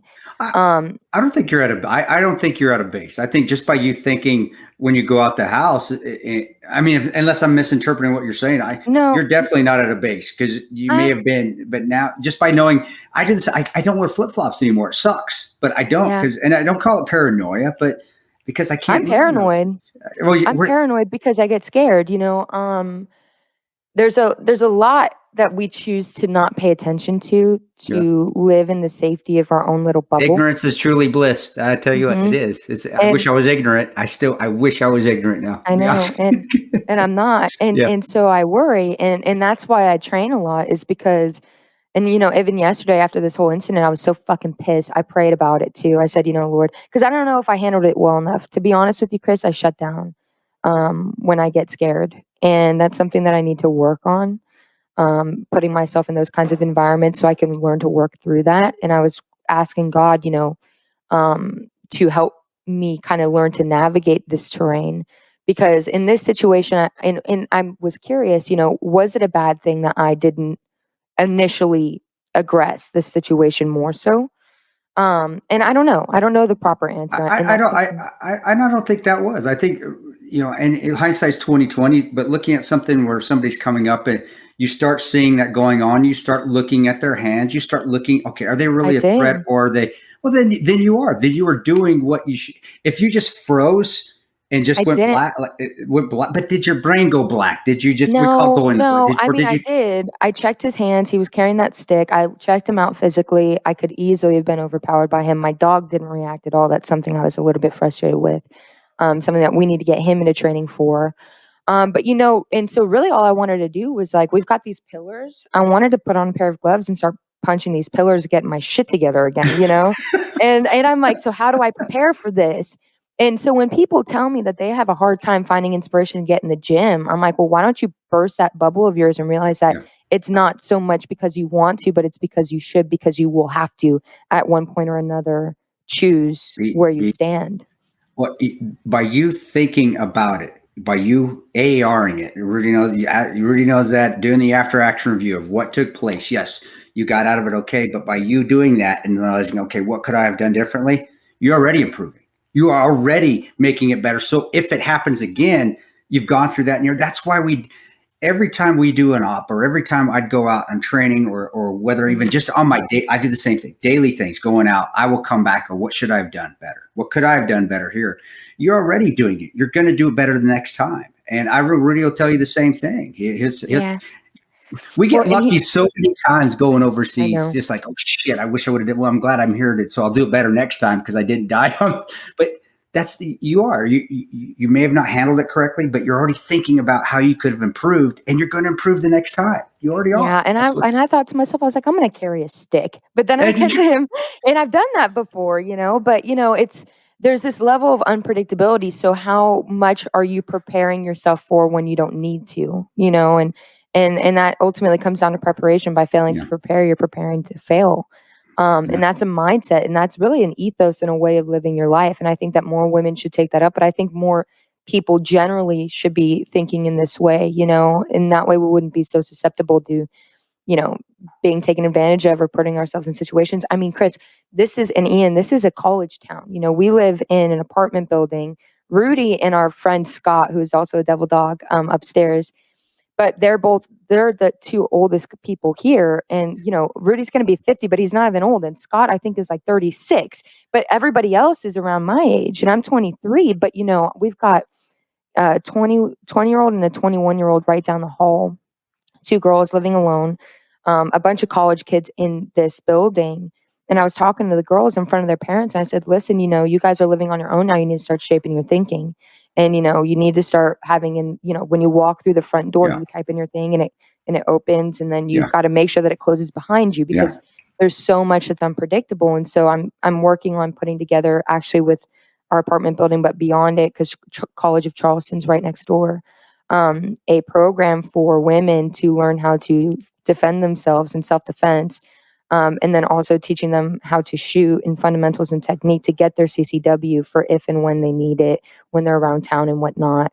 But kind of shaping this thinking, because none of them were really thinking about that before. I told them, I said, listen, you know, they drink, you know, they're underage. That's something that I don't condone, but at the same time, they're individuals. They get to choose their lives.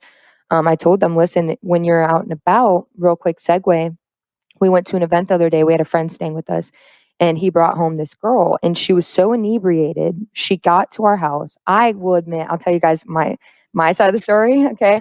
I'm very susceptible to feeling disrespected. Okay. Like, especially, and not all the time. I don't operate like that in the world, but when you come into my home, there is a set of standards and rules that apply to our household. You don't disrespect my man. You don't disrespect his service or our country. When you come into our household, you can do whatever the fuck you want outside of it. But when you come into our house, we have a way that things that we do and don't tolerate.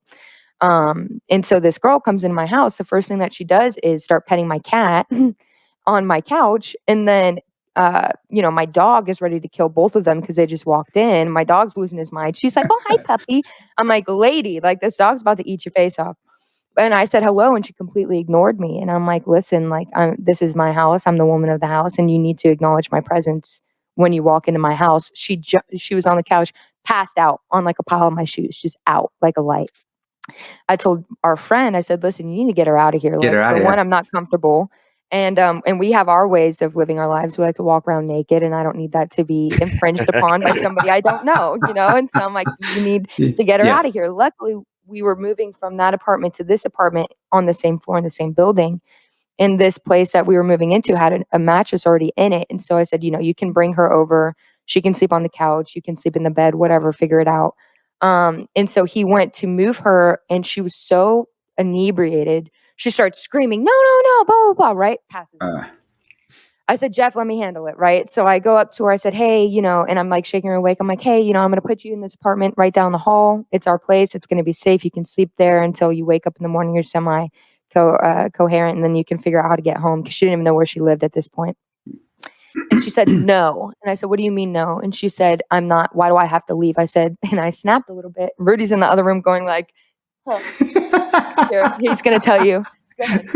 Oh, boy. So, you know, it's so interesting, you all. Little facets of our mind and our character and what we've been trained and had experience to do, and what we're not so good at. With violence and hand to hand, or eating someone's face off, or shooting or stabbing someone to death, that's not that bad for me. But like, if I see animals suffering, it breaks my heart. Like I have a hard time with the animals. And we were doing Force Blue a few weeks ago, and there was a turtle that was very sick with tumors, and we had to get him to the hospital. And both Jeff Gum and I could barely hold back our tears seeing this innocent animal, right? But combat, no problem. Well, I also get really intimidated and scared kind of when people get shame, like when people make fun of others, the shame, it makes me feel really uncomfortable. Well, I heard this lady. I didn't make fun of her. No, I know, but I knew it was going to go too far. I knew it was going to go too far, not because of Jade, because the whole situation was out of control. And the lady's like, well, why do I got to go? You know, and then Jade, she says something to this effect. Because I said so. This is my house. you need to get the fuck out. Just like right. I said, because this is my fucking house, and you need to get the fuck out. And she threw some bass in her voice too. She said, "Because this is my house. You need to get the fuck out." And I was like, "Oh shit! It's about to go down." Yeah, I know. Oh, Rudy, you better rally. You know you're gonna have to get some bail money together, Jade. Yeah, right. It was pandemonium in the ring. Go ahead, baby. That's where you either step in and you put her on your shoulder and you get her ass out of there. Not Jade, the girl. You're like, I'm gonna save your ass. No mess. No, that's it. You got. I in this because my wife will do that too, and it is. And for us, it's like, oh my gosh, this is kind of embarrassing. We turn into these little wusses. Like, but then when you see it, women here. Yeah, you see it about to go sideways. Yeah. Okay, that's when I don't know if, but I know that's when I would step in, and I would just to save this face for this woman. All right, you just need to go. You need to go. Right. Get out of here.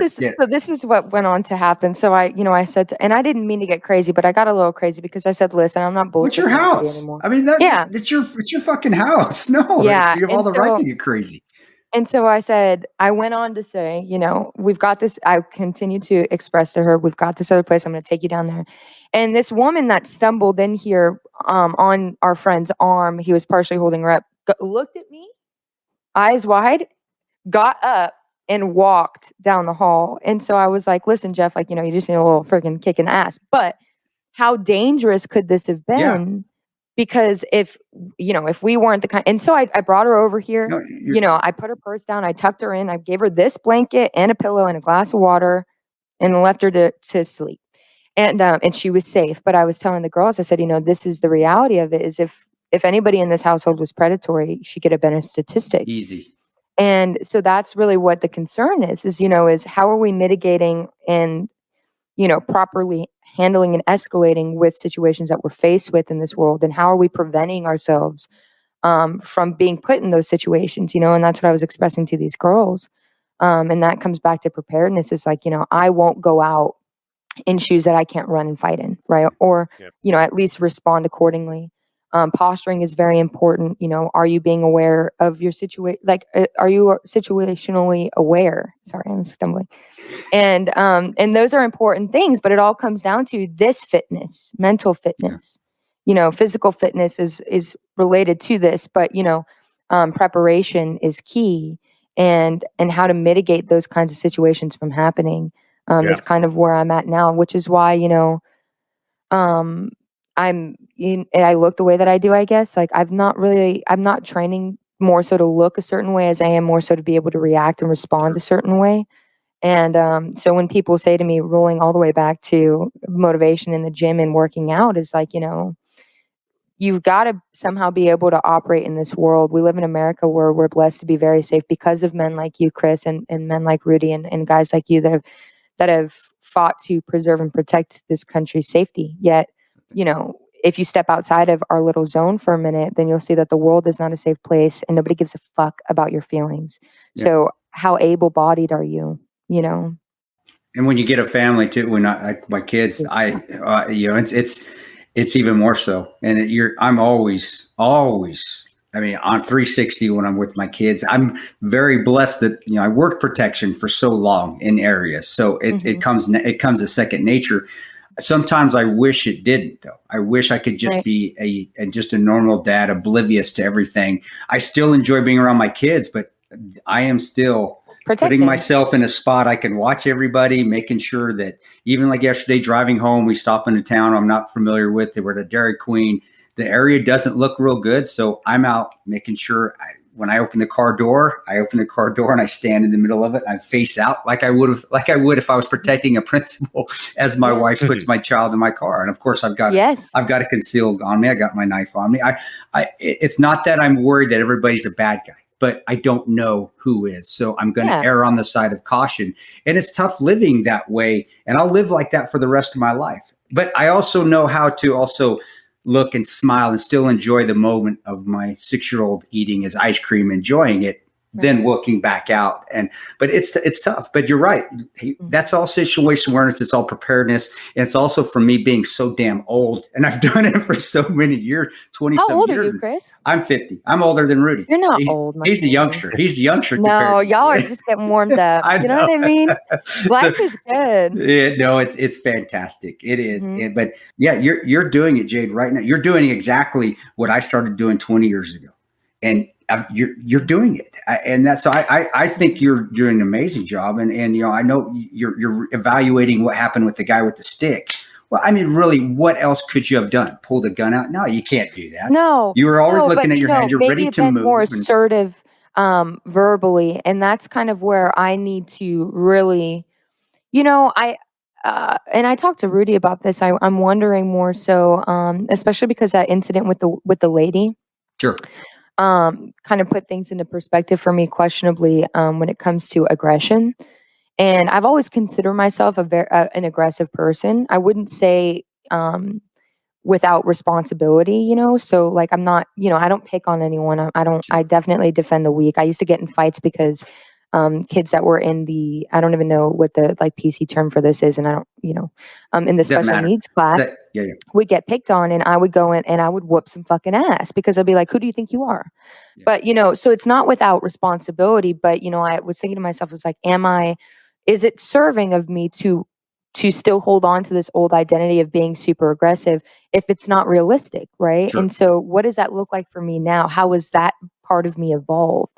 And how do I need to learn how to hone that? Because I have not gotten verbally assertive in a long time with somebody outside of my personal zone of safety, and even then, like inside that zone, I don't think so.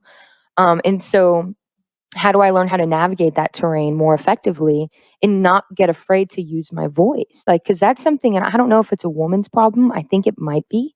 I did a acting class that was all on voice, and my old teacher used to teach women that weren't just actors, but he would teach, cops, women cops, and, women lawyers and things like this that needed to be able to assert their voice in a aggressive and dominant fashion to convey whatever it is that they were feeling.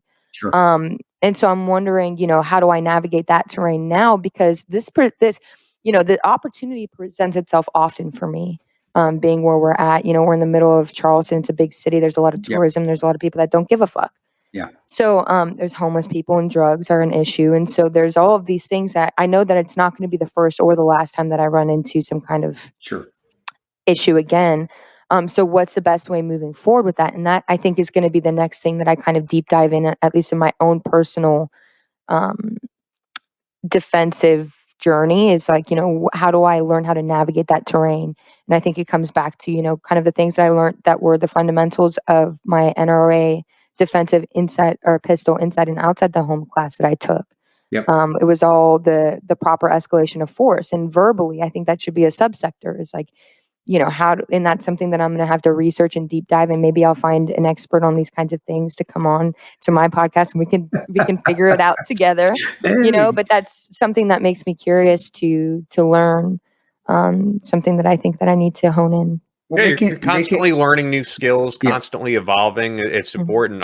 The last thing I wanted to ask you, because we're going pretty long here, but we didn't really get into it that much with Rudy, and I know it's a part of both of your lives, and that's really Force Blue. I think what you guys are doing is awesome, and it's also kind of unprecedented and unpredictable. The fact that you're helping to save coral reefs, like you hear veterans and veteran allies helping for issues like human trafficking and things like that, which is great, of course, but you don't really hear about veterans going out there and saving the environment. And I think that's awesome. So I'd love to hear a little bit about that before we wrap it up. Yeah. So Force Blue started about 5 years ago. And, I want to clarify my role in Force Blue is more so of like a supportive cheerleader role, right? I go out there, I support the guys and the girls and the all of the vets and also the marine biologists and scientists. It's really such a beautiful community. But it started with, and I'll speak at least from my understanding of Rudy's perspective, from what I've come to know within the last 3 years, is Rudy got out of the service and was really lost. He found himself abusing alcohol and drugs and in situations that were not really beneficial to who he is as a person, because there's so much inside of him but he was trying to learn how to navigate and fall back into this safety zone that he had stepped out into for a mission of greater good, right? And the skill set that he had, how do you repurpose it? And Force Blue is that avenue for him to repurpose his skill set, and same with all of the other guys that we've got on it. So we've got all retired special operations, combat divers, SEALs, we've got Rangers, we've got Delta guys, we've got recon, we've got all the best of the best, we got pararescue. And they're all retired, and some are still active in their service, or they're doing the reserves or whatever they've decided to do. And so what Force Blue has done is it's learned to repurpose their ability and skill set under the water, as well as their physicality, to assist marine biologists and research groups on how to heal the environment and the planet, especially in the ocean. And I think that this is the biggest disconnect for people that don't really understand what's going on underneath the water, is we have a tendency that if we don't see it, it's not there, right? If we don't see the negative effects of what we're doing to our planet as a collective, because this doesn't come down to one person, it comes down to all of us. We have chosen to continue evolving so far past the point of no return as to what it is that we now rely on. You know, how do we go back? We can't. And we can't also undo what's been done. So how do we try our best to rehabilitate the damage that we've caused?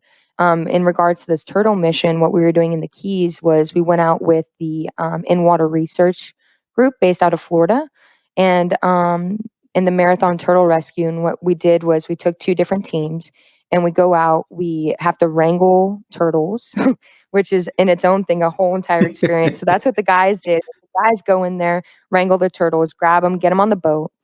This is all with the proper permits and permission from the state. It's all ethical, it's all humane. And then we draw blood and we do tests on them, because these turtles are suffering from illnesses due to, and same with the coral reef. You know, the coral reefs, I want to say like 80 to 90% of them are all dead. There's this disease spreading throughout the ocean, which is called stony coral disease. And ultimately what it's doing is it's plaguing our corals and it's killing them from the inside out. I don't know if you knew this about corals, but corals are actually alive. On the outside is their skeleton, on the inside is their beings. And what you're seeing is bleaching, mass amounts of bleaching. And so what Force Blue has done is, in an effort to combat stony coral disease, which is ultimately like a much, much, much more extreme version of COVID. So with all of this, running around about COVID, it's like, well, what about the rest of the world that we've plagued and we have no regard for because we haven't seen it? What we've done is partnered with another marine biologist group down in Miami and spawned coral from the ground up, rehabilitated it, almost like farming, right? So like what we would do if we went to like Home Depot, and they have like these little flowers in these pots, and you take the flowers and you plant them into the soil. That's what we're doing with Force Blue with the coral restoration. So we spawn the coral in the lab. From the lab, the boys take it back out, and they have like a farming underwater, which is like, we did 100 Yards of Hope, which was this big initiative with the NFL that we partnered with. And it's like an underground or an underwater, about the size of, it's 100 yards of coral farming. And baby, Rue, come here, my love. Get your ass over here. He's going to explain it more so for you guys. Hopefully I know he's not fully naked, but. Thank you, Angel. And so what they do is they farm it underneath the water, and then they go and replant it. I would love, baby, they're asking about Force Blue. Will you give them your interpretation of Force Blue? Sure. I'm going to let the master explain. Right goes in right ear. R I can't hear you right guys, ear. so Ellen. Ellen. Okay, brothers. I knew he'd miss. Force Blue does all kinds of ocean conservation, repurposing, warriors, special operations, combat veterans to use their amphibious skills to rebuild coral reefs, to do turtle rescue and data collection, as well as shark work. We also do subsurface cleanups and harbor cleanups.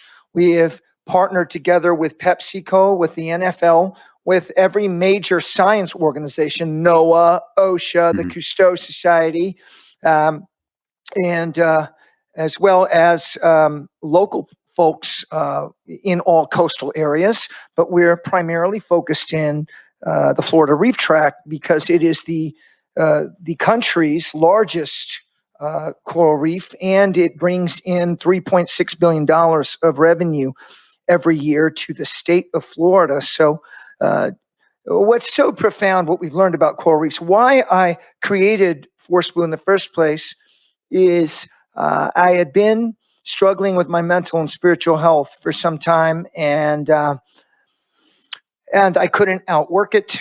I couldn't out-succeed it.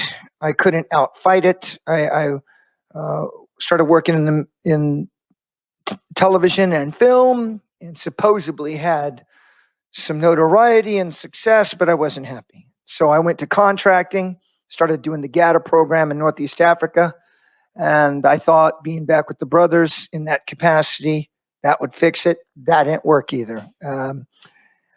Nothing filled the void that I had back in the unit, doing the work that I was doing with my homeboys. So I got heavy into hard drugs and alcohol, and then was in a mental institution for a year, and I stayed in a mental institution for a whole year thinking it would help me. It didn't help either. Nothing really helped until my co-founder, Jim Ritteroff, saw me on the streets, happened to see me on the streets in New York City. I'd done a television show with him before. He says that he's got a dive trip to Cayman Islands. We go to Cayman Islands. For the first time, I'm doing underwater work in the daytime without a gun. And I'm looking at all the fish and I'm freaking going nuts. I'm screaming, wow, this is freaking beautiful. And looking at all these life forms that need each other, and this hypertrophic cascade, and this beautiful family. Just like running a heavy duty combat operation, you got everybody, you got logistics, you got air, you got motor T, you got admin, and then you got the door kickers, and everybody is important and everybody's working together. And so Jim said, well, Rudy, I'm so glad you're out here. I started getting clean. I got healthy, started training. He said, well, Rudy, this is all going away. So I'm so glad you had a chance to see it. And I said, what? This is the first time I have seen beauty and felt, first time I felt hope in this world, because look how these beings are together, and look at the beauty. I thought, I have to fight for this. I've got to do something about this. And it brought up some things in my mind too. I had Iraqi families that counted on me and worked with me in Fallujah and Ramadi, and the death squads came and I could not rescue them. Yeah. And I did not possess the power to rescue them. And I've always had an emotional injury and a spiritual injury because of that, because they put their lives on the line for us. And I didn't take care of them. I think seeing these little animals needing me, or needing somebody, and me being able to do something about it, that's how the idea of Force Blue started. I got together with Jeff Reeves, with Roger Sparks.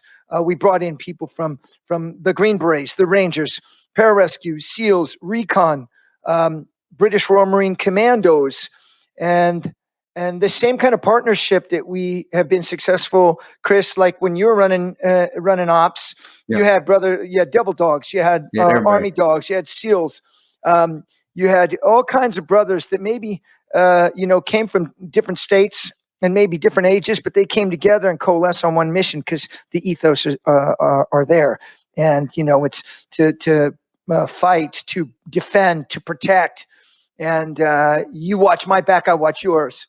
That's the bedrock of Force Blue as well. It was 5 or 6 years ago. Chris, remember the first time I saw you in New York, I think it was about 6 or 7 years ago. Yeah. We were both pretty tore up. I was really still tore up.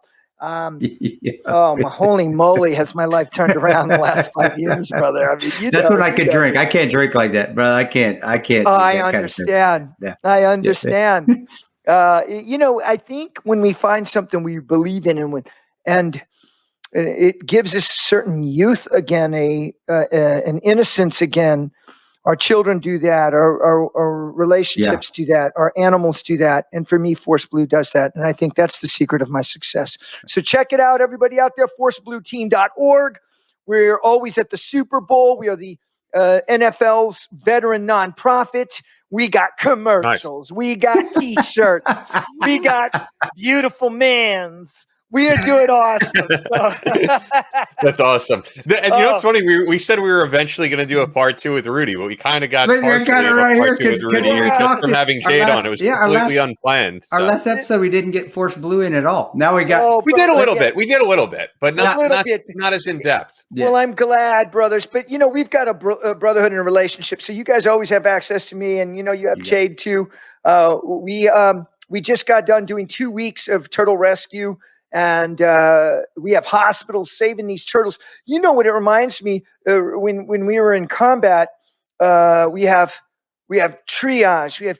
We ourselves are medics and can give casualty care immediately. What's so wonderful for me with Force Blue is that we bring our skills and abilities to bear. And Chris, it's difficult out here in the civilian world to be actualized with all of our skills, all of our abilities. If you did not do your teaching and training, those skills, which are perishable, would eventually dissipate. And a lot of the brothers have a struggle with that because their skills do not directly translate. Like, we're not jumping in and doing helo inserts in data. Imagine us going to work. Imagine if we were working at the car lot or the Starbucks or whatever, and we come into a Black Hawk freaking screaming in, flaring out, freaking fast ropes, freaking throw out, zip down. Dude, that would be strong hand. We can hook the foot, turn and go. Maybe you have an idea there, dude. Maybe that's the next coffee shop I need to open. That's how you're going to get in and out. It would be so awesome. Sorry, I know. Okay. But yeah, so those things we maybe when we were in the service, Chris, we took for granted. We thought it would always be like this. We're young men. The perspective of a young person. It's not the perspective of a 50-year-old. And so now I appreciate it more now than ever. Well, you look at it those times and you're looking at the here. We don't look at the future. We look at here and now because the here and now is here and now. And that's how we stay alive. That's right. I'm not worried about what's 20 years from now. I'm worried about what's right now because I want to enjoy it. First of all, sure. I have to worry about here and now, especially if I'm a private, because if I fuck up, it's my ass. When you're in charge, well, then I'm overwatching my second family, which is my team. Right. So, but you're right. Now that I'm 50, some of the stuff will atrophy if I don't continue to use it. But I can look back on it now and smile. I'm like, man, that was good time. I can. I miss it, but I don't have to go back to it. I can go, man, that was fun. I really enjoyed it. I'm putting it in a perspective too. Like, we've got a great brother. He was a Green Beret in a Rangers, and now he's a rescue officer. He's been in 25 years. His name's RJ Casey. He is the most legend. He's just like you and I, timeless, doesn't age. He's 53, looking good. Well, he just sent some videos to Jade of him in T-shirts. I mean, that pararescue life, it runs a little loose. T-shirt Halo mission. They're wearing T-shirts, Halo insert, and given the shaka, but still. I said to Jade, I said, baby, I don't know if I'd do any more parachute work anymore, unless I was in the unit doing work. But for fun, it's not worth my risk anymore.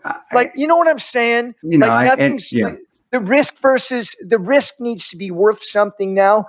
I do not get off on just the adrenaline. It's just not me anymore. No, I'm saying? I'm the same way. I don't need that feed anymore. I'm good. No, me neither. But if I was called upon to do it again, I'll go do it. Yeah, but that's different. Yeah, no, you're spot on. You're spot on. I love you, brother. So I'll give you back my little. No, we appreciate it. We're glad to up here. So check out forceblueteam.org at Jade Struck. Force Blue is more important. I don't. But whatever. We want our followers to follow you. So thank you. Check out at Jade Struck and check out the Milk and Honey podcast, which is available on Spotify. Yeah. I was looking, it's not available on Apple right now or anything. It's just Spotify. Mm-hmm. So. Man, I'm just trying to figure it out. Yeah, get it up on everywhere, I think. But that's awesome. You're still working it and you're learning. And luckily, like I said, Ian is a subject matter expert on this. He knows everything. So it was so easy for me. On audio, not video. Well, I know, but he knows that. I'm not interested in video, Hey, Chris, do you feel like, and this is just a personal question I had for you. Yeah. What you obviously must enjoy doing the podcast, correct? Yeah, I do. No, me. You'd be like, it's fucking terrible. Let's no, get this but out of here. No, have you felt like it's given you? Go ahead. No, you go. But I, Ian and I have, I've known Ian when I used to do the regular media. I met him. He was the engineer for Wilcox Show, so it was always and then Soft Rep when he ran Soft Rep Radio, when Soft Rep Radio was the shit. I mean, it was blowing up, and I'd go on his show quite often. So it wasn't hard for us to figure out together because I had somebody. I didn't have to try to figure out for myself. I had. It's like being in special forces, and you're an alpha. You're the captain. You don't have to know everything because you have somebody who is an expert in weapons, somebody who's an expert in explosives, somebody who's an expert in med, and you can go to them and say, "Hey, let's do this.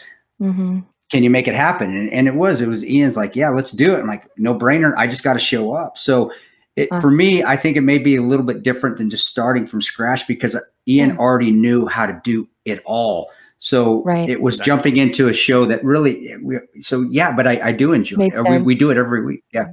Yeah. Cause I feel like, I was wondering more so, do you feel like it gives your viewers a chance to better understand who you are at the heart of you? Yeah, because when I was doing the media, people can't figure out who you are when you're doing regular media in 4 or 5 minute blocks, or when you go on somebody else's show and they have a path they want you to go down, even though you try to fight to get off that path. This is where people know me because it's our show. I can say what I want. And Ian's right there, and they see an interaction between me and Ian. So it's not just my ego out there talking. Ian and I have a great interaction together, and we are very different people, but it works. And that's what's so awesome is that I think the show about the podcast, when we started to do the podcast, we said, we are not going to do politics. Yeah, if the guest wants to get into it, we will, but we're not going to do it. This is going to be positive. And we have found that path. It took us probably about 6 months, maybe, of shows or maybe less. I don't know. I mean, the whole thing really happened pretty organically. It's kind of weird that the way it happened was, we talked about it on the show. It was our mutual friend Drew Dwyer died, and I was the first person to hear about it. And I called Chris about it. Drew and I were on GRS. We worked downrange GRS together. He was a former Marine as well. Yeah, I got the first phone call, and I was like, all right, I'll call Chris. And it was horrible feeling that we missed him. But I hadn't talked to Chris probably for 6 months or something at the time, and the idea just came about shortly after. And I'm glad that we're doing it. I think it's cool. I think it's organic, and it took a while maybe to figure out exactly what the because people were asking you before, right? They were like, what's the theme of this podcast? We don't know yet. I don't know. We don't know. We're just talking. But that's the beauty of it with your own, Jay, is that you can be you. I can be me, and that's why I wanted to get into it. And that's right when we started the podcast. I stopped doing media. I don't do any media. I don't do any mainstream media. I tell everyone no because that's going to show what they want people to see. Where if you want to hear what I think about things, come listen to the podcast. You're going to get it. And so, that's why do your own podcast because you can be how you want to be. It's just I'm very lucky because Ian knows how to do the editing and get it on Apple. And he knows how to do all the actual legwork, which has made it awesome, which I think is why we've been doing very well. And we did well early is because the hard work, I didn't have to do any of it. God forbid I ever had to screwed it all up.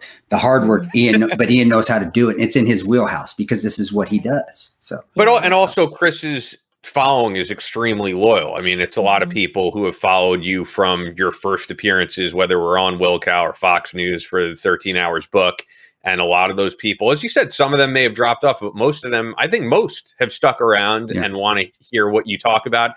And I think people connected with you in your original Fox News interviews and that type of stuff for being a very genuine guy. That's why I always, liked you as a person. I appreciate. I tried to. I lost it a little bit, but No, I appreciate that. And Jade, yeah, if you do your own podcast, people will get to know you, and then that will also make that followers. It'll tighten it up. You'll lose. I didn't really like that. That's fine. I don't want your support if that's how you want me to act or you think I need to act. And it really does tighten your circle out. It's very therapeutic. Yeah. I've been in therapy. I've done 2 or 3 times, actually 3 times. Like I actually went in and just went to the VA hospital and said, here's my phone. Can you just check me in for a couple of days just to get my head right? Me getting my life back in order has helped, but the podcast is a form of therapy for me as well. So yeah, absolutely. It's awesome. It's awesome. Well, congratulations to your guys' success, because you are successful. You're successful. You deserve it. No, and you deserve it, my man. And it's been, I love that you are doing this, and that you guys also, that you have Ian, and you guys are, the chemistry is there. And it is nice, because sometimes when I'm like on my own ranting in my room, like I'm going crazy right now. Like I'm going crazy.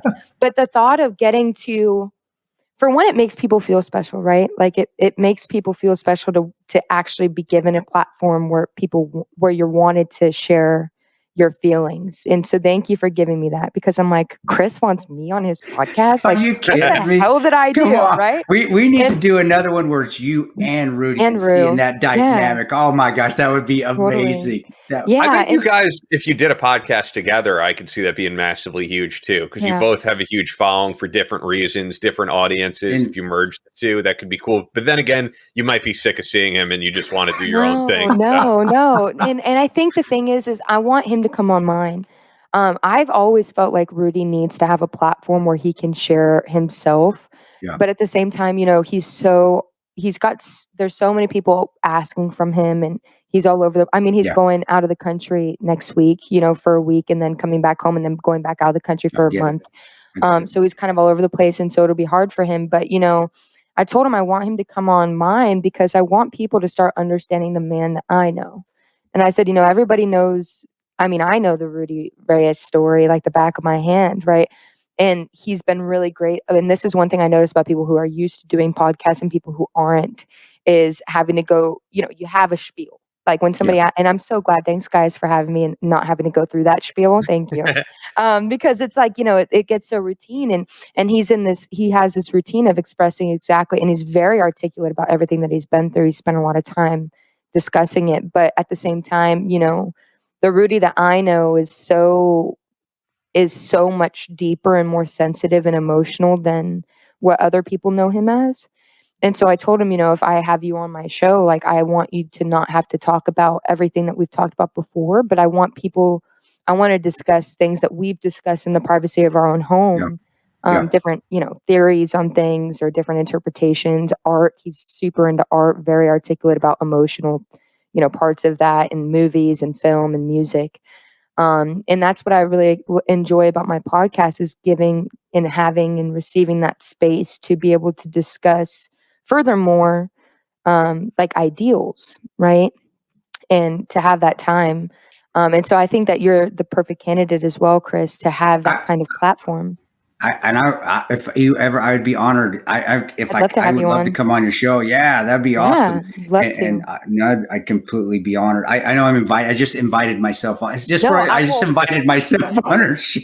And Chris doesn't do everything, because I can tell you right now, I know that Chris is just super busy. So there have been people who've reached out, and I know you're like, don't have time. You really don't, but it sounds like you'll make an exception for that. I'll make it because, Jade and I, as far as, we've known, not that we've hung out or nothing, but we've known each other for years. And it always, it's passing each other in our Airshot show and doing, I have better friends that I go and do this to than the ones that actually come up and want to talk. So I've always, and Rudy and I, like I said, Rudy has been my mentor. Rudy was one of the first and only guys I could ask, because nobody had been through what I was about ready to go through, except for him, because of Generation Kill. And because I worked with one of his squad members, GRS was one of my teammates. So I knew Rudy when I was working GRS. At least I knew of him. I knew of Rudy and the team.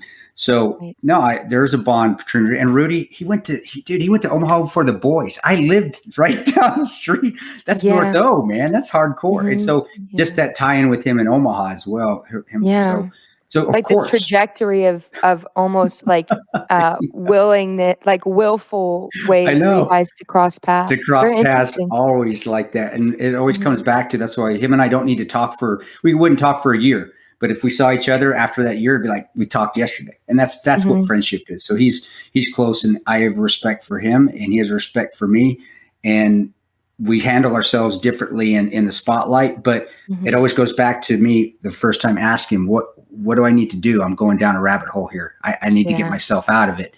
And him being able to put me on a path that helped me get out of it. It took a few years, but that was my choice. But no, I would love to. Yeah, it'll take years regardless, I think. But that's the thing about it. And that's kind of the catharsis of it all, and why, I started my own podcast, why you've done it too.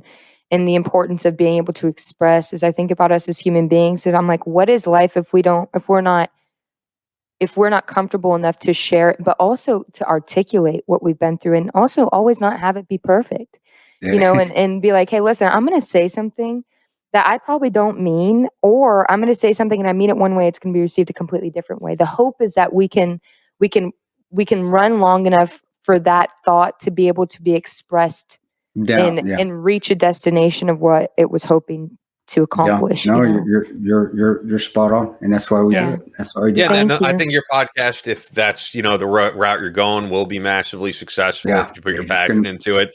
The last things I'll say for the audience is we're going to do a 2-part Q&A episode. So this is really the last chance to send your questions in as you're hearing this on Monday. battlelinepodcast@gmail.com. I'll give one final plug for me. Actually, I've been getting people hit me up if they want to do, if they need me to do voiceover for their company, that type of thing, advertisements, ianscotto.com.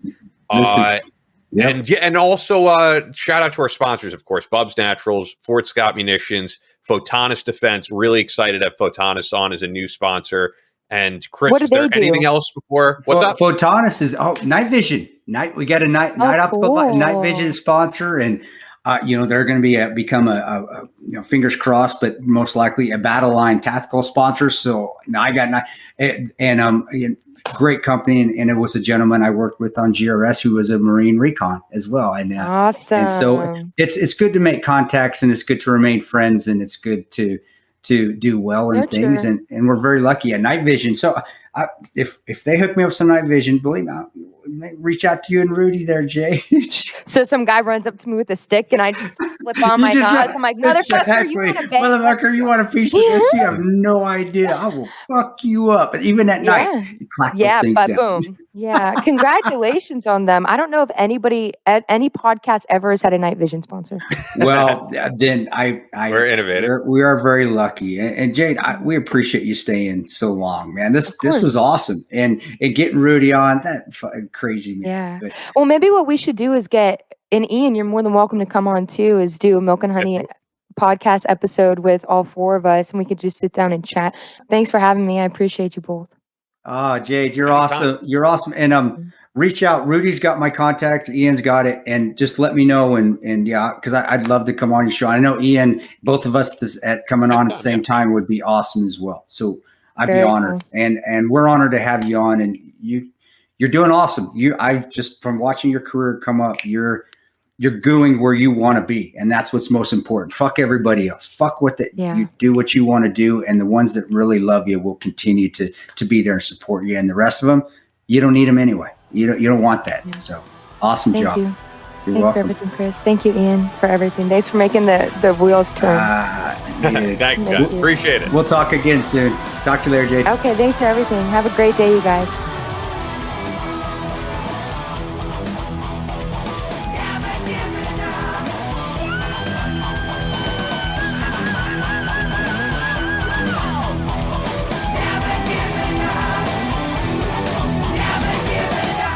That's all for this episode of the Battleline podcast, but we'll be back on Monday with more American Straight Talk.